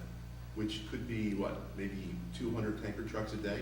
A truck every 8 minutes. So it would be a truck every It's 8 gonna- minutes, for which the DEP would maybe arrange So for. do you think the college cares about that right now? Do you think, I mean, some people aren't even thinking about it. Well, I think, and not just, I mean, the village is part of the town, and, you know, we wouldn't be at this aggressive deadline and facing all this if it had been faced properly back when they were 10 still, years you know, 10 years ago when it was first brought up, but we can't live in that. I think that the more reasonable response is what can we do to help the village? Well, it's not We're just the only- villages, we well, also have, well, that's what I'm saying we is- also have 700 users We also town have- inside the village. we also They get have water. about- We have an obligation to them. We have an I think the obligation to our The water most districts. reasonable response is to work with the Plains Road residents and come up with a plan. That's what I think the reasonable response is. And that's what we've been trying to do with attorneys and And the if we can't DEP. come up with a plan, then the trucks come. Well, anyway, that's the status.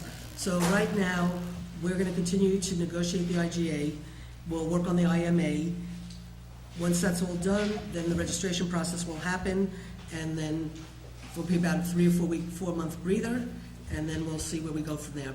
So, And also there was, you know, there was a meeting with, the DEP did meet with some residents, and they will not, they are not, made it very clear, they are not funding the Walker River, nor does the engineering show that the Walker River is a viable source. Also, there has been some confusion over maybe the DEC or DEP or DOH approved, that the Walker River can be used. None of that is true. The Walker River would be an intensely, very long process. 10 years. The first part of it is getting the classification of the river changed. That would require everyone downstream of us to change any type of the wastewater plants that go into it, which are many. They would have to be changed over from their current secondary treatment plants to tertiary plants, which mean, that would be from New Jersey up to here, because that's where it comes from. So those are done currently by the DEC. That is something that's usually put on a 10-year calendar. So there is, and if it would even happen would be another question. You would need Department of Health, you would need DEC, you would need a lot of things to happen. But again, as the town board, we're just here trying to provide water to the village, to the residents that need water. We're asking for the rest of the village to help support us on Plains Road and support those out on the Plesser property in providing this water. And then if it's not the choice they want, no one wants it, then we'll go from there. I don't Anyway, know. so let's, I don't know. okay, so, any other questions, Dan or anybody? Okay, so moving on now to Millbrook Preserve. If you want to do you want to take that on?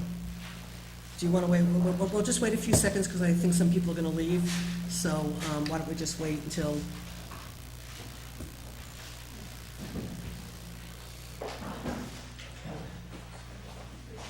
Thank you again. Congratulations. See you guys later. Yes, you Bye-bye. will. Thank Thank you Have very a much. good one. Congratulations. Kyle, be good.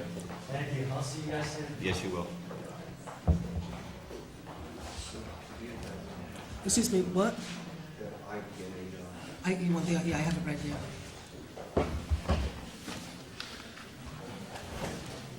Is Fran still here? Oh, she's right there. She's right there. Could you do me a favor, give this to Fran also? Sure. Thanks. Okay, just gonna ask if they can take the conversation, or, please, can you shut the door, please? I'm gonna do it next. We're gonna do Millbrook Preserve and then the fire district. Who's and- doing the preserve? What? Who's doing it? Jeff? Millbrook Preserve? Yeah. No. Yeah, you're gonna give an update about what happened with Jason and, Oh, the Millbrook and Preserve. about where you Oh. are with open space and all that? Oh, I guess I can do part of Millbrook, I can do part of the Millbrook Preserve. The Millbrook Preserve, which most of you know, is the lot of land. I was here actually when we purchased the first piece of it, which was at the time was being referred to as a potential project called Stoneleigh Woods, which goes from Duzine School all the way out to what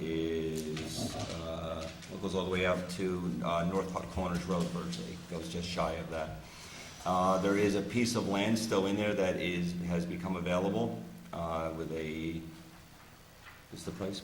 No, Price is, I mean, the price is, Yeah, the pri- yeah, price so is yeah. negotiated, so it The- doesn't the matter. price of It's $400,000. That's been $400,000, negotiated so- over 3 years. I know, Marty, but it's been 3 years. It's a set price. We know what it is.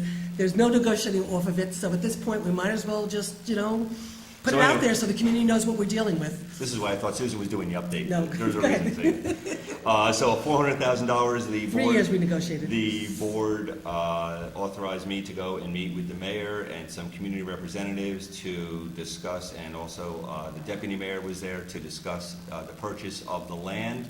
It was proposed that we would split the price. The village would bond the money, and then the town would make yearly payments to them for their share of the cost.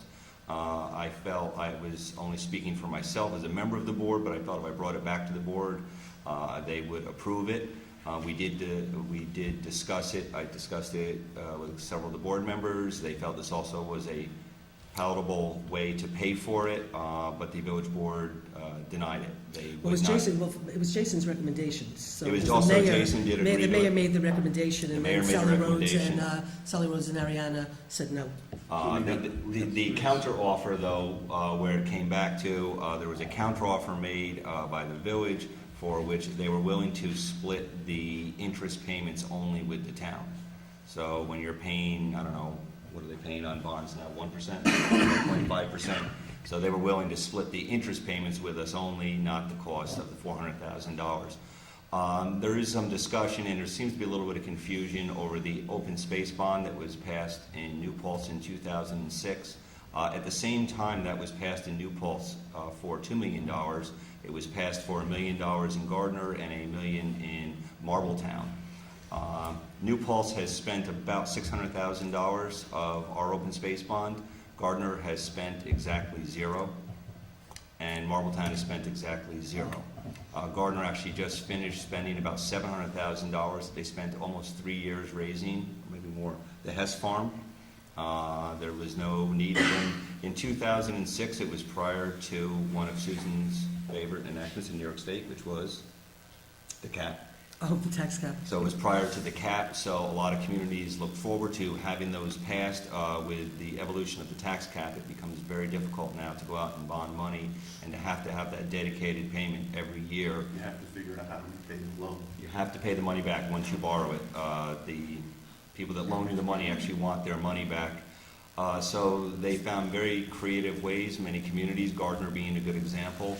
Also, all of this was to be done in support of the open space plan in the town of New Paltz. If you go back and look at the open space plan in the town of New Paltz, it was to protect some very critical areas. In this same amount of time, we've had between OSI, Mohonk Preserve, OSI, which is Open Space Institute, Mohonk Preserve, and I believe there might also be a purchase in there from either Hudsonian or another one. But anyway, we've had about $5 million spent in the town of New Paltz in protecting open space. The last one was a little over $2 million, which completed protecting lands just west of the Walk Hill from the Walker River bank all the way up to the ridge virtually. It goes all the way up to Butterville. So I feel we've done an incredible job as a town. We've had an incredible partner in the OSI, Open Space Institute. We've had an incredible partner in the Mohonk Preserve. So many of our goals, and we have Marty here, and I know he's been around since the creation of the Open Space Plan, and many of the goals that we set out in that we have achieved and far exceeded actually. But when it comes down to this last piece, it is in the village of New Paltz. It is the Millbrook Preserve. This piece of land is in the boundaries of the village. It is an important piece. I would like to see the village preserve it, but at this time, the town does not have the fiscal ability to go out and bond for that money and then stay within the cap just because of other obligations. Explain the piece of property and the money that they'll get for the recreation fees and how they can pay for this. The village actually there is another piece that the owner of the land is selling to a developer and will be putting on 40 to 50 units. Each one of those will get a recreation fee.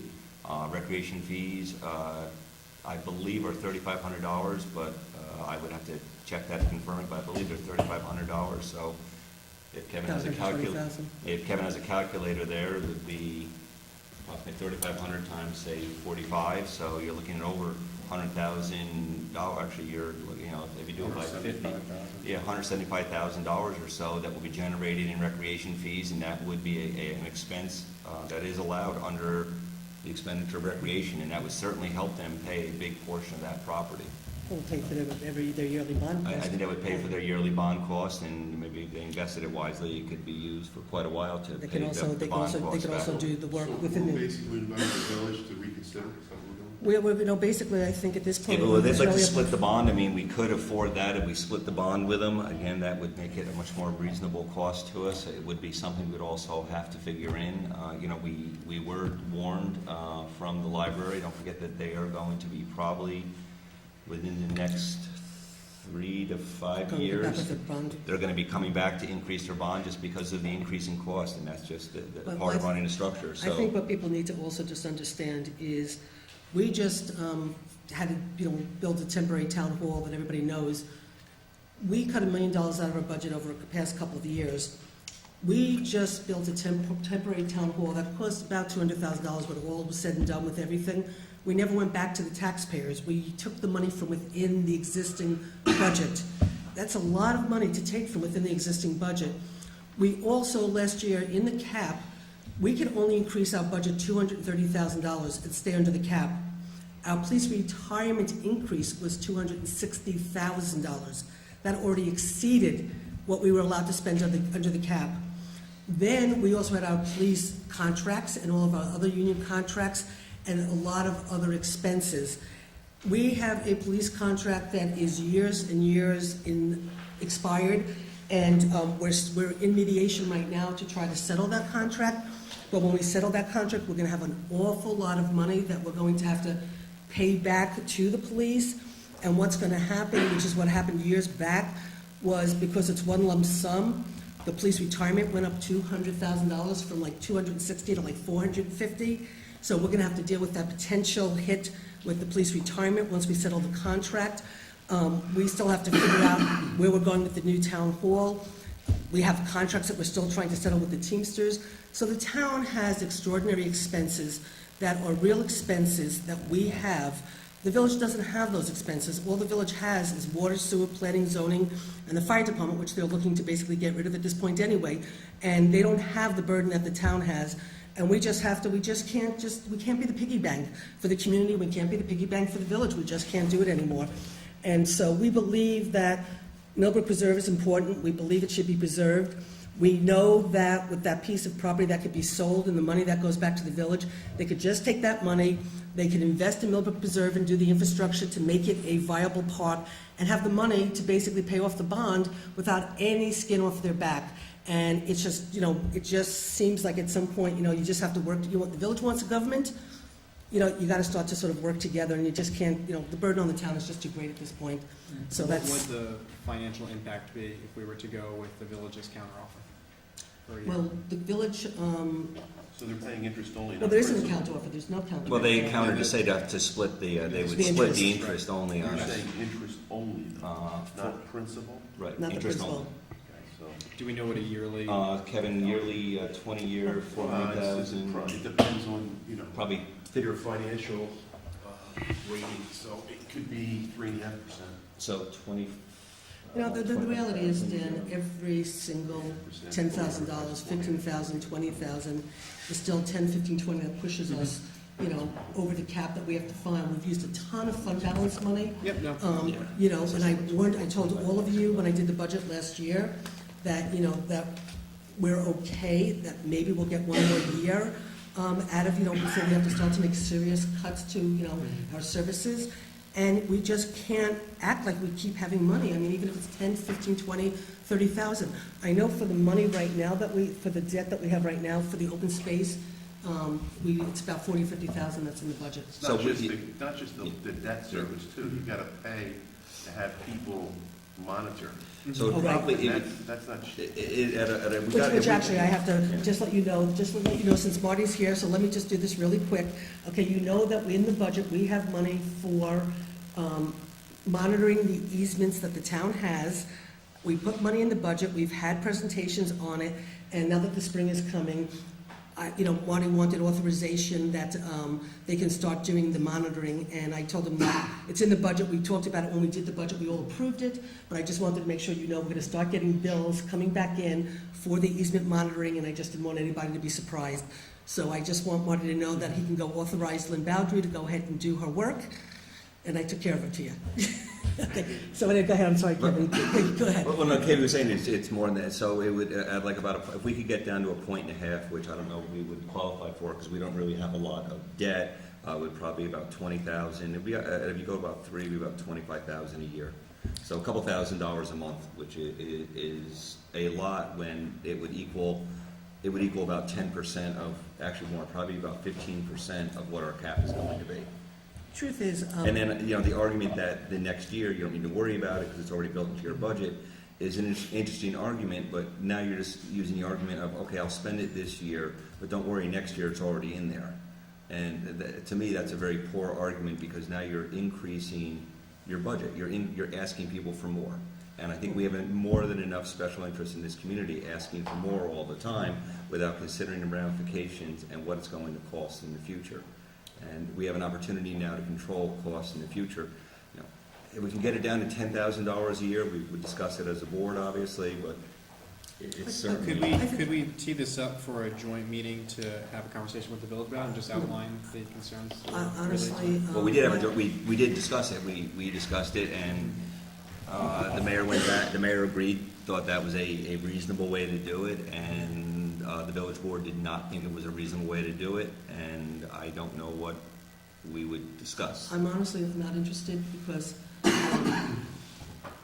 all I'm going to do is get an education on the A fund versus the B fund, and I know the A fund versus the B fund because I do the budget. I don't need somebody educating me about the A fund, and that the village pays 26% of the A fund, and on and on and on. We know it, we understand it. Basically, I think we just need to let the village board know where we stand right now. They can discuss it. If they want to come back and talk to us about it, make another offer, give us some other solutions, I'd be more than happy to entertain, but I don't need to sit in a meeting and have us, go round and round. I think, it's more effective for us to just be really clear, just like we just did with the crossing guard, for us to be clear where the town board stands, and let the village board discuss things, and when we have to come together, we'll come together, we'll work together. But, I would like to minimize all of the drama that goes on in boards in this town. Okay, I do know that I think that there was emails that went around that did say the village board wanted to meet about Yes, they it did. as well. Yes, and I was very clear that I wasn't willing to meet, and so Jason then said to Jeff, what would it take to have a joint meeting? And Jeff said, I want to talk about sewer and water. And Jason said, okay. And then I said to Jeff, I don't need to meet with the village on sewer and water. We know how much sewer we need. Jason knows how much sewer we need. He was in the meeting with us. All we need to do is give the information to the village. They need to discuss it as a board. Do they want to support Wildberry Lodge sewer or not? Do they want to support workforce housing or not? I don't need to sit in a meeting while they debate this. Let them make a decision. Let them come back to us. The water, there was no reason to sit and have a meeting with them for water right now. We're doing our IGA, they're doing their IGA. At some point, if we have to sit to talk about the IMA, fine. Our board can do the IMA, they can do the IMA. I would prefer to meet when we need to meet on issues we need to meet and minimize meetings. It's my goal right now. Okay. I think it's best for the community. So, are we done with this discussion? I am. Okay. So the next discussion is the fire district. So since you hosted the fire district, do you want to just give a little update, and then we could... Yeah, the presentation that we got was the presentation, more or less, that we also got. I think it would have been last April even, as well. It was heavily attended by community members. The fire department was there, and a lot of other interested people were there as well. One thing I think that was missed the last time we had this presentation, or at least I missed it, so I'll reiterate the point, is that the state did change fire districts in 2007 to require training for fire commissioners, being that there were some financial issues in fire districts prior to that.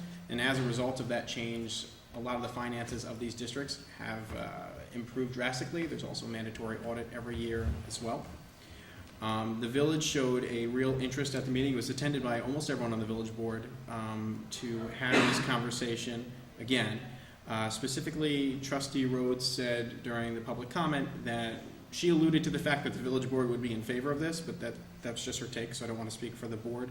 And what she had hoped for was for it to be a joint meeting, so that in the event that if the village is in favor of it, not sure where the town stands on it, that they wouldn't pass the resolution and then the town either choose not to act or fail the resolution.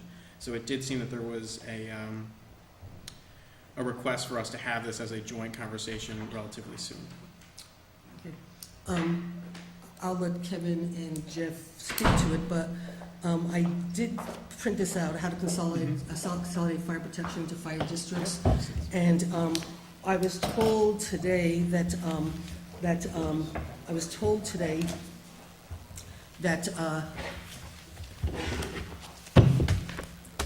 actually the town and the village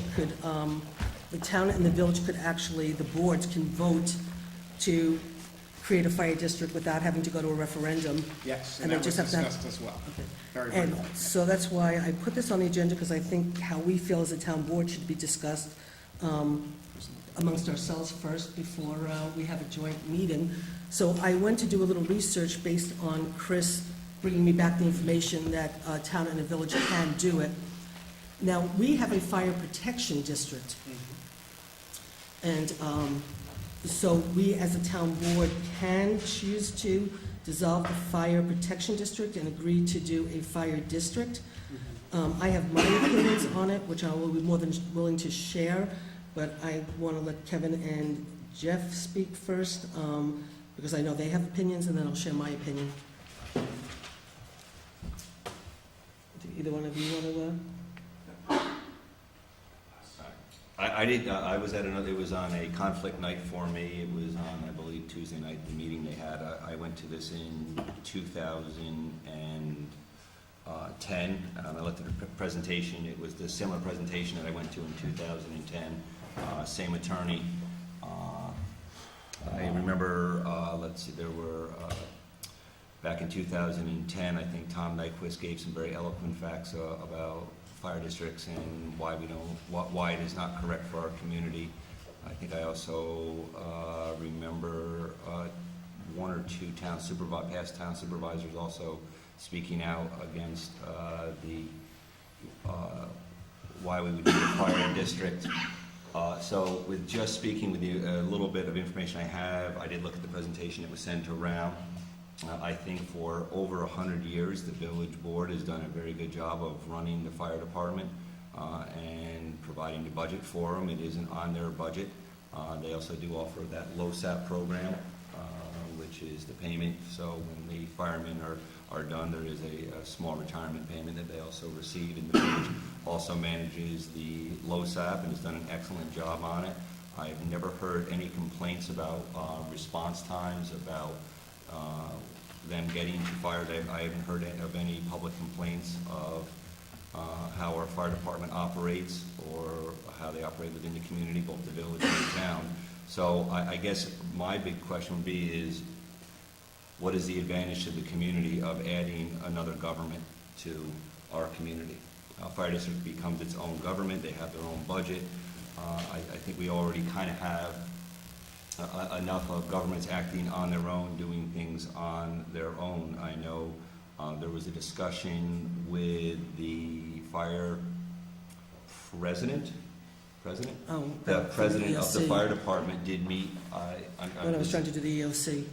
Oh, God, sometime in 2014, the majority of the members present, both active and inactive, so it was everyone that was there, approved for the president of the company to discuss with the supervisor building a joint EOC, Emergency Operations Center, which would include both fire department, rescue, potentially police. And as I understand, and Susan, correct me if I'm wrong, the president has never come to speak to you, that you have made several requests for him to come and speak to you. Actually, I see him at too many funerals, unfortunately, and so he talks to me at funerals, and I'm always told that the lawyer hasn't gotten back to them. So we have spoken, but I've been told that the lawyer hasn't gotten back to them. So, my opinion right now is that, and also, they do, do we need another form of government? The village has done a very good job of keeping the fire department, again, I apologize for not knowing the exact age of it, but for well over 100 years, it has been in operation, I believe, under the auspices of the village board, and they have done an adequate job of keeping it running, and I don't know if we need another form of government in our community. At the meeting in 2010 that was held out at the New Paltz High School, the majority of the audience that was there, and again, it is only as good as for the people that show up. There was more people there that were saying that this is something we do not want. And so the end result was it was never put up for consideration before the boards. So that was the end of it. And now I see it's back out again, but again, I don't see where the discussion is coming from, how this will assist our community, how we'll get better fire protection, how it will assist us. That's just my opinion. Kevin, do you want to, Dan, do you have an opinion? Yeah, I understand some of Jeff's concerns. One of the things that I thought was nice about the proposal is that it would depoliticize firefighting. It's not a budget created by a political entity, and it's generally fire commissioners are firefighters as well, and those who best know firefighting needs. I think there is an advantage to that. I do hear the argument about an additional government, but I also think that there are a lot of checks in place for that entity that makes that function just fine. And at the end of the day, too, if this is something we choose to do, and if it's something that we choose to do via a resolution with the joint boards, the community will decide. And No, they don't. It's a public hearing. There's a public hearing, but if the two boards decide, it's not, they would have to probably do a permissive referendum to force it to go to a vote. I believe there are two different versions that were talked about. One was a referendum. There was another version that would require home rule legislation where we could get around the referendum. When we first had this conversation a year ago, the discussion was primarily around the referendum idea opposed to this other version that came Well, I think up. people didn't realize that. I think that's a possibility as well at that time, that people did not realize that. Mhm. But assuming that that is the track that we want to go down, it would be something where we'd have those hearings. We would educate them. The fire department, I'm sure, would do a job. Those who are against it would go and educate people why they're against it, and people would get to decide. So Dan, my understanding is when you form a fire district, the town board initially appoints the commissioners to the board, and then after that, they're autonomous. So at that point in time, the village lose control over the decision-making for the fire district. So the big fear is that you go to a paid fire department, medical benefits, and retirement. And so in this community, there should be something like that if everybody paid their damn taxes. You know what I mean? But with so many properties off the tax roll, this is just another example of what I would consider maybe a luxury in our community because we can't afford it the way other communities can, because we can't spread the cost over a broader range. So, and not to diss firemen, but some of the most beautiful buildings that I see in communities are firehouses. And I think that's principally because once they have the authority to construct, they construct. They have the ability to build. So you're going to have another layer of government that's going to drive taxpayer costs more. They're going to be able to maybe build a new building before the town or village gets to build a new building. So there's a lot of pros and cons. So I'd like to hear the fire department come to the town board and make a presentation. I'd like to hear it. Well, we could do that, we can invite them. My particular opinion varies a little bit from Jeff and Kevin from the perspective that I'm not against the fire district by any means whatsoever. I do know that in a cap with the cap and the fire districts having to have a cap, that there's a little bit more control. When I did talk to them last year before the last meeting, I said, yeah, but you can start with your first budget being $1 million. And they said, no, we would do our budget exactly what the budget is right now, and then that would be, we'd only do 2% from there. And I said, well, that would have to be written into, the legislation for me to feel comfortable. So we had those conversations. So I'm not per se against the fire district. I'm not at all. what I have a real problem with is that this community, and I really don't, people just really need to know, I don't care if we dissolve the village or not. I don't care. I have no personal agenda relative to whether we dissolve it or not. I happen to believe two governments is very complicated and difficult, and I think the people in the village pay more taxes than they should. And I certainly believe that there could be a reduction in taxes if we do one government, and we could get things done a lot quicker. But I have no stake in what happens, so let me just put that out there. However, for the past, I don't know how long, we've talked as a community that we have to be a town-wide village because of, if we dissolve the village, we have to create a fire district. If we dissolve the village, we have to create a fire district. And we don't want to create a fire district, and that's why the village government, and that's why we spent all this money on these studies to look at how to do a townwide village. We wasted 2 years of a lot of people's time on a townwide village. And I just find it really disingenuous that all of a sudden, the village board is willing to vote potentially to create a fire district, but keep the village government. And so my basic feeling is, if you want to have a conversation about the fire district and have people have the choice to vote on that, people should have the right to vote on whether or not they want a village government. And if the fire department, if the village wants a fire district, the village can create a village fire district. It'll be a village fire district. They can create it without us. We have a fire protection benefit district, and then we can continue to contract with the new fire district and work with them. We don't have to necessarily join in to create a fire district. We could just contract with the fire district. And so I just feel that at this point, that either we have an honest conversation as a community, about creating a fire district, and everybody said we don't want an extra form of government, So, excuse me, Steve, we're trying to have a conversation, an extra form of government. And now we're gonna have 3 governments, and then the village government gets to exist and continues to exist without the expense of the, so now all of a sudden they don't have the fire budget anymore, okay? So now, they don't have the police, they don't have the justice, they don't have recreation, they don't have the assessor, they don't have the pool, we pretty much run it. Just get rid of government. And so like, what are they gonna have? They'll have the planning, the zoning, water and sewer, and I just feel like if we're gonna have a conversation, I'm not adverse to having it. I think it's something we should have had a long time ago. We've never had it. And if people want to have an honest conversation of where we go in this community with the village government, the town government, a fire district, then bring it on and let's have it. But just to say I'm going to vote to just create a fire district, I just can't do it. Not after all these years that we've spent, that I've sat and heard that we can't get rid of the village because of the fire department. Right now, the cost of fire services is split between the town outside the village and the village based on on call basis, right? So I guess the fire department every year looks at the number of calls, and then based upon those calls, there's a proration, and the fee structure is based on the proration, right?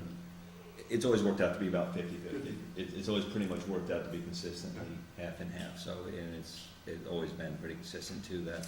So what happens now is, and this is really the whole gist of it, so it's 50-50 now. It was about 50-50, it could be like If it 53. became all town-wide, then the college, because there are $400 million of tax-exempt property sitting in the village, okay? The percentage contribution from the village goes down to 32%. So then we're subsidizing the college again. So if you're gonna create a district, you gotta make sure that the college pays for their services too. Which is also interesting though, because, the budget, I've heard speak, and this was back in the last time it was proposed, is that they're limited on their first budget. Well, they're limited to $2,000 on the first million of assessed, and then $1,000 for each other million of assessed. And I know, Kevin, you know it way too well, we're assessed at what between the town and the village? Total Total taxable value or Yes, assessed value? assessed value. Total assessed value is about 1.7, 1.7 billion. and we're taxable on that is about 1.1. So $1.1 billion, but they get to use the $1.7 billion. So the first million, they get 1,000 in their budget, or 2,000, and every million after that, they get up to 2,000. No one in Europe. So the first budget could be any amount. I mean, Could be big. it could be a huge, huge number. So to Susan, to your point, which is, I hadn't thought of it, which is, yes, in the creation of it, if the village so chooses it, it'd be very wise to Well, also. would be the fire department that would agree to With- say that the budget we have now, which is what they said to me they would do, is that the budget they have now becomes the their village. set budget, and then, they use that as their going in budget, because I had said that if you start, Let's just invite the fire department to this presentation, all right? okay, so next, Do we we want wanna- to do next week or like the Do it next next month? week. Do Well, we let's want see to what's try on to the invite the agenda. village too for that as well? No, I think I would prefer to just have the fire department speak with us. Okay. But we'll see if it can be next week. I have to look at the agenda for now, because I pushed some things off of tonight's agenda for the purposes of some of these discussions. Yeah, we'll try to do it next week. Right. Okay, so with that, Chris, you had, so I need, I just need a resolution for you guys to authorize me to open up a bank account at Empire Bank. So moved. Do I have a second? Second? All in favor? Aye. Motion so carried. I need a resolution on the fireworks. So People, moved. well, no, people who weren't here before missed this. So just real quick, this year, July 4th is Saturday, the night Newport's usually hosts their fireworks, in order not to compete with other areas' displays, most notably Kingston. If the town were to book our event on July 4th, the cost for the fireworks would increase at a minimum of $4,000 for the same show. Additionally, the overtime cost for the Newport's police would consist of holiday overtime, increasing the cost another couple of thousands of dollars. In consultation with the Fireworks Committee and Gary Newkirk, Ulster County Fair, it was decided to recommend Thursday, July 2nd, 2015. Friday is a federal holiday, so Newport's would be kicking off the holiday weekend with a bang. The rain date would still be Sunday, July 5th, 2015. American Fireworks Display LLC is a company that does the fairground fireworks. They have proposed a package within our same budget of $6,000. Based on the proposal and the reports from the fairgrounds, we anticipate a great show. So I would like for the board to make a motion to schedule the fireworks on July 2nd, and I would like for the board to authorize that we sign the contract with American Fireworks Display for $6,000 for July 2nd fireworks. So moved. Second. All in favor? Quick discussion, though, is also, should we approve you at the same time? I do remember that the county usually asks us for a deposit. Oh, right, why don't you, well, why don't you wait, we can do that next week, because we didn't get the contract back. I know they Okay. usually ask for it. Yeah, you're right, so why don't we do, once we know So, that, so- so now that we know it, we'll ask Yes. Gary to get Yes. us a contract, and then we'll do it next week. All ayes. So let me just put down, okay, so, Aye. Oh, sorry about that. contract Sorry. with county board. Okay, just let me write down what we're committing to next week. Fire department, right? Yeah. Okay. Lauren, we had on the, Laura left, okay? So she'll be back. I think Okay. she's Okay, she's still here, but. Highway, Chris, we had a couple things for the highway. Everybody signed the 284, right? So we got that. Okay, so in prepays, Chris, you're saying the Commissioner of Labor, okay, so it's a $75 fee for New York State boiler inspection at the Justice Courts, and it was received late, and therefore it was paid late. One, and you get it paid before you incur another penalty. So I need a motion to prepay $75 for, to the Commissioner of Labor. So moved. Okay, so Second. Kevin moved it, Jeff seconded, all in favor? Aye. Okay, Tony's power equipment requisition, $499.95 for backpack blower, which we need sooner than next month's warrant. Work has been pushed up at the highway, we will need to use it before we pave at the beginning of May. So can I have a motion to prepay Tony Power's equipment for $499.95? So moved. Do I have a second? All in favor? Aye. Motion so carried. Okay, Mod Space, $3,775.02 for the Town Hall modular rental units. We missed the current warrant because of an invoice was received to this office late. Would like it approved so we can pay, keep our monthly payment schedule. Second? All in favor? Aye. Motion so carried. Okay, you're welcome, Chris. Let me just Wait, see. slow down 1 second. Hold on 1 second. You know what? This is why she sits in the office and why she's good. Give that to her, so. There's a reason why she's good. Then you have, Yes. okay. So when you lock yourself in her office to watch the tape, you'll know why she does it. Okay, we have a budget modification from Joseph Snyder. An insurance check was made out and sent to the town for $3,000 to transfer equipment to our new 345 from the old totaled vehicle. We request the money be put in our budget so payment can be made to the line for transfer of equipment.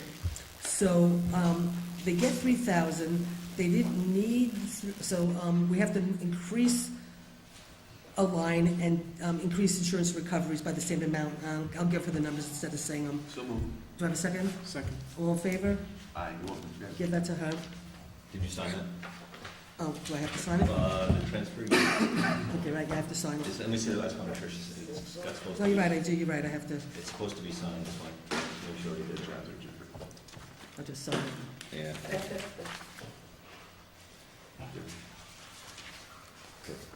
These guys are gonna approve this then. Okay, to allocate recovered insurance revenue for replacement of newly leased vehicle, funds received and expended in 2015, any additional funds. Okay, so we got $31,190 in for an insurance recovery. We're gonna be using this to pay for some, for a car. The police wanted to basically use the money for some other things, but we said that we're putting that money towards the computer upgrades and the software that we didn't have in the budget, and that, you know, we just can't go buy more stuff, we have to cover our unexpected expenses. So I'd like a motion to do the increases as per noted in the budget modification. So moved. Do you have a second? Second. All in favor? Aye. Motion so carried. Okay, Laura, Laura, can we talk for one quick second? You're awesome. You might want to stay here for a second.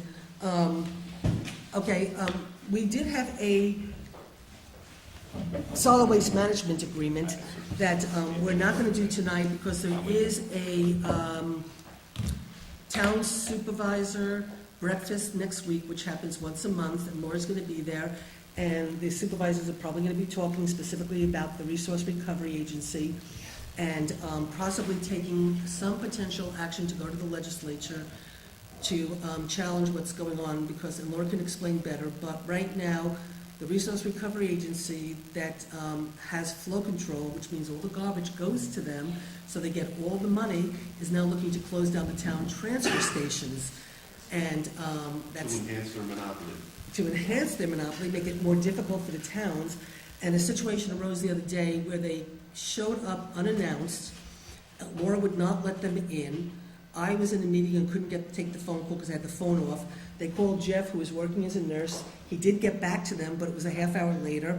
They had already left to go to Warsing. They proceeded to send a very nasty note to call Chip of the Association of our county Association of Supervisors, saying that the attitude in New Paltz has to change. Thank you very much, really.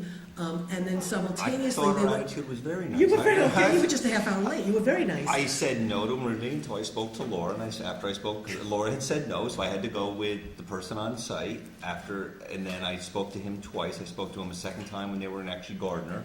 I said, I had spoken to Laura, and Laura said they're going to come and tell us what they're going to do, not just show up at your door and say, we're here to look at your facilities. And they weren't clear. I apologized to the county. They felt that we were not professional, but I think it's improper for the county to show up at people's sites and work locations, say we're here to do an inspection for no regulatory reason.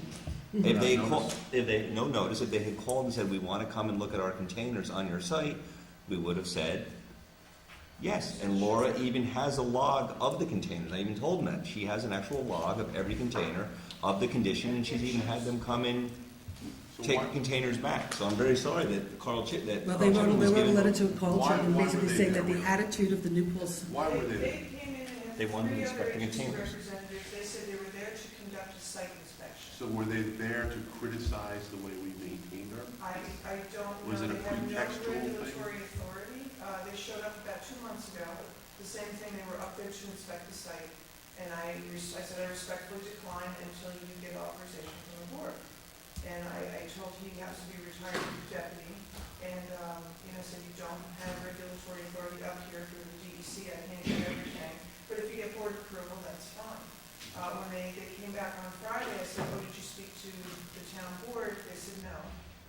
And so again, I told them that, until they got board authorization, it's for site inspection. One of the other towns has, they were actually on site when they were closed. So there was no notification. They actually did repair work to some equipment and buildings they had damaged.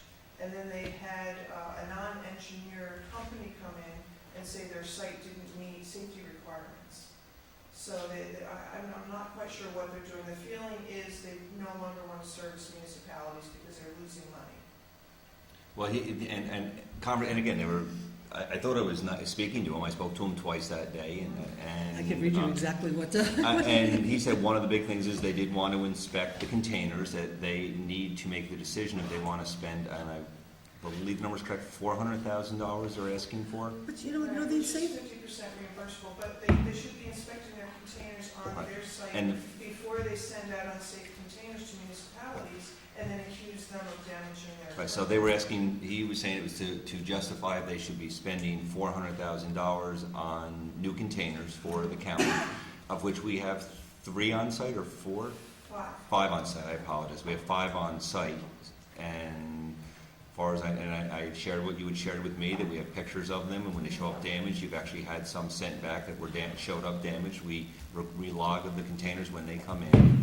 So again, should I call Carl, or do you want to call Carl? well, I mean, I'll say call on Tuesday, but if you want to call Carl, I feel will free to call call Carl Shipman Carl tomorrow. Shipman, but I I'll mean, call I'll see him tomorrow. Tuesday, but. And let him know, I was never rude. I was floored when I saw the email that basically said that, New Paltz's attitude, he's like a. I was told they don't like no, and I'm glad I reached out to another town supervisor because he thought he was the only one. Well, why don't you, And they had actually threatened them with criminal, trespassing if that should occur again, and they started servicing that town again.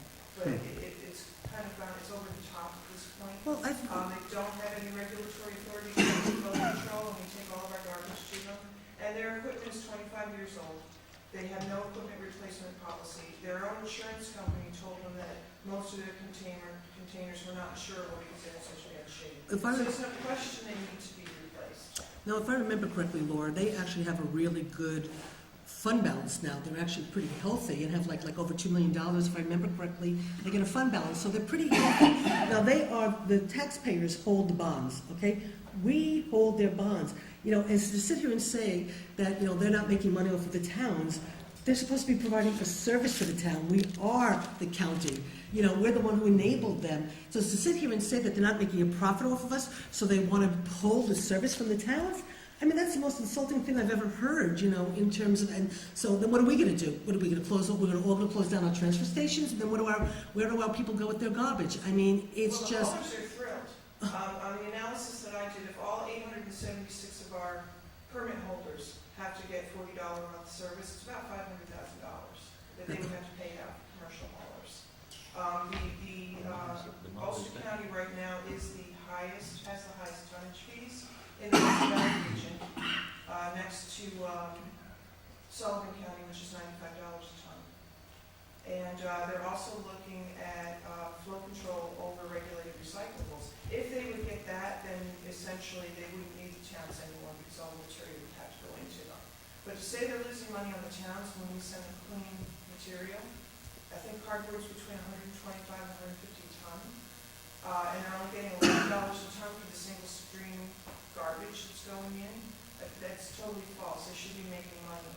But what they're saying really is they're not making the same margin with the towns that they're making with the rest of their business. Right, because Right. they're in the garbage business. So they want to eliminate the lower margin stuff so they can get more high margin stuff, right? Now, also just So understand. that ties into your point, servicing the community, it shouldn't be a high margin business anyway. Well, also correct me if I'm wrong, Laura, but as I remember it, the towns last year were paying more than the private haulers. So we were actually paying more. Subsidizing the private We were haulers. subsidizing the private haulers. The taxpayers were subsidizing the private haulers for the last 20 years. And then all of a sudden now, I think we're equal, right? Yes, now we've been. Now all of a sudden we're equal. And so after subsidizing for 20 years the private haulers, the towns were paying more money, Kingston. And so after subsidizing for 20 years, now we're even, and now they're saying, well, we're not making enough money off of the towns, we've got to drop them. It's just, I mean, They really went out of the business. They're using the fact that Ulster County is the only county in the state where we have a network of transfer stations. But it works for Ulster County. It's a generation and a half of this system working.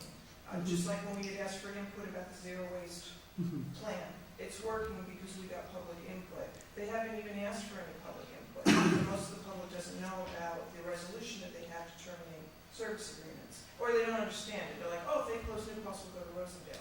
No, they're talking about terminating all service. So, and the impacts impacts. I mean, I figured if Chris had to send highway down with all the brush and chips, I figured that in, they charge $40 a ton to bring in the brush and chips. I mean, that's just all theoretical, but it's almost $1 million a year altogether. The impact on the environment, and the tires. What are you gonna do with 400 tires a year? Are they gonna stay on the side of the road? They're not like gonna, water you're right, they're not mosquitoes? gonna get disposed of the way they get there. No, so it goes beyond, just the impact of shutting down the Defeats transfer the whole station. purpose.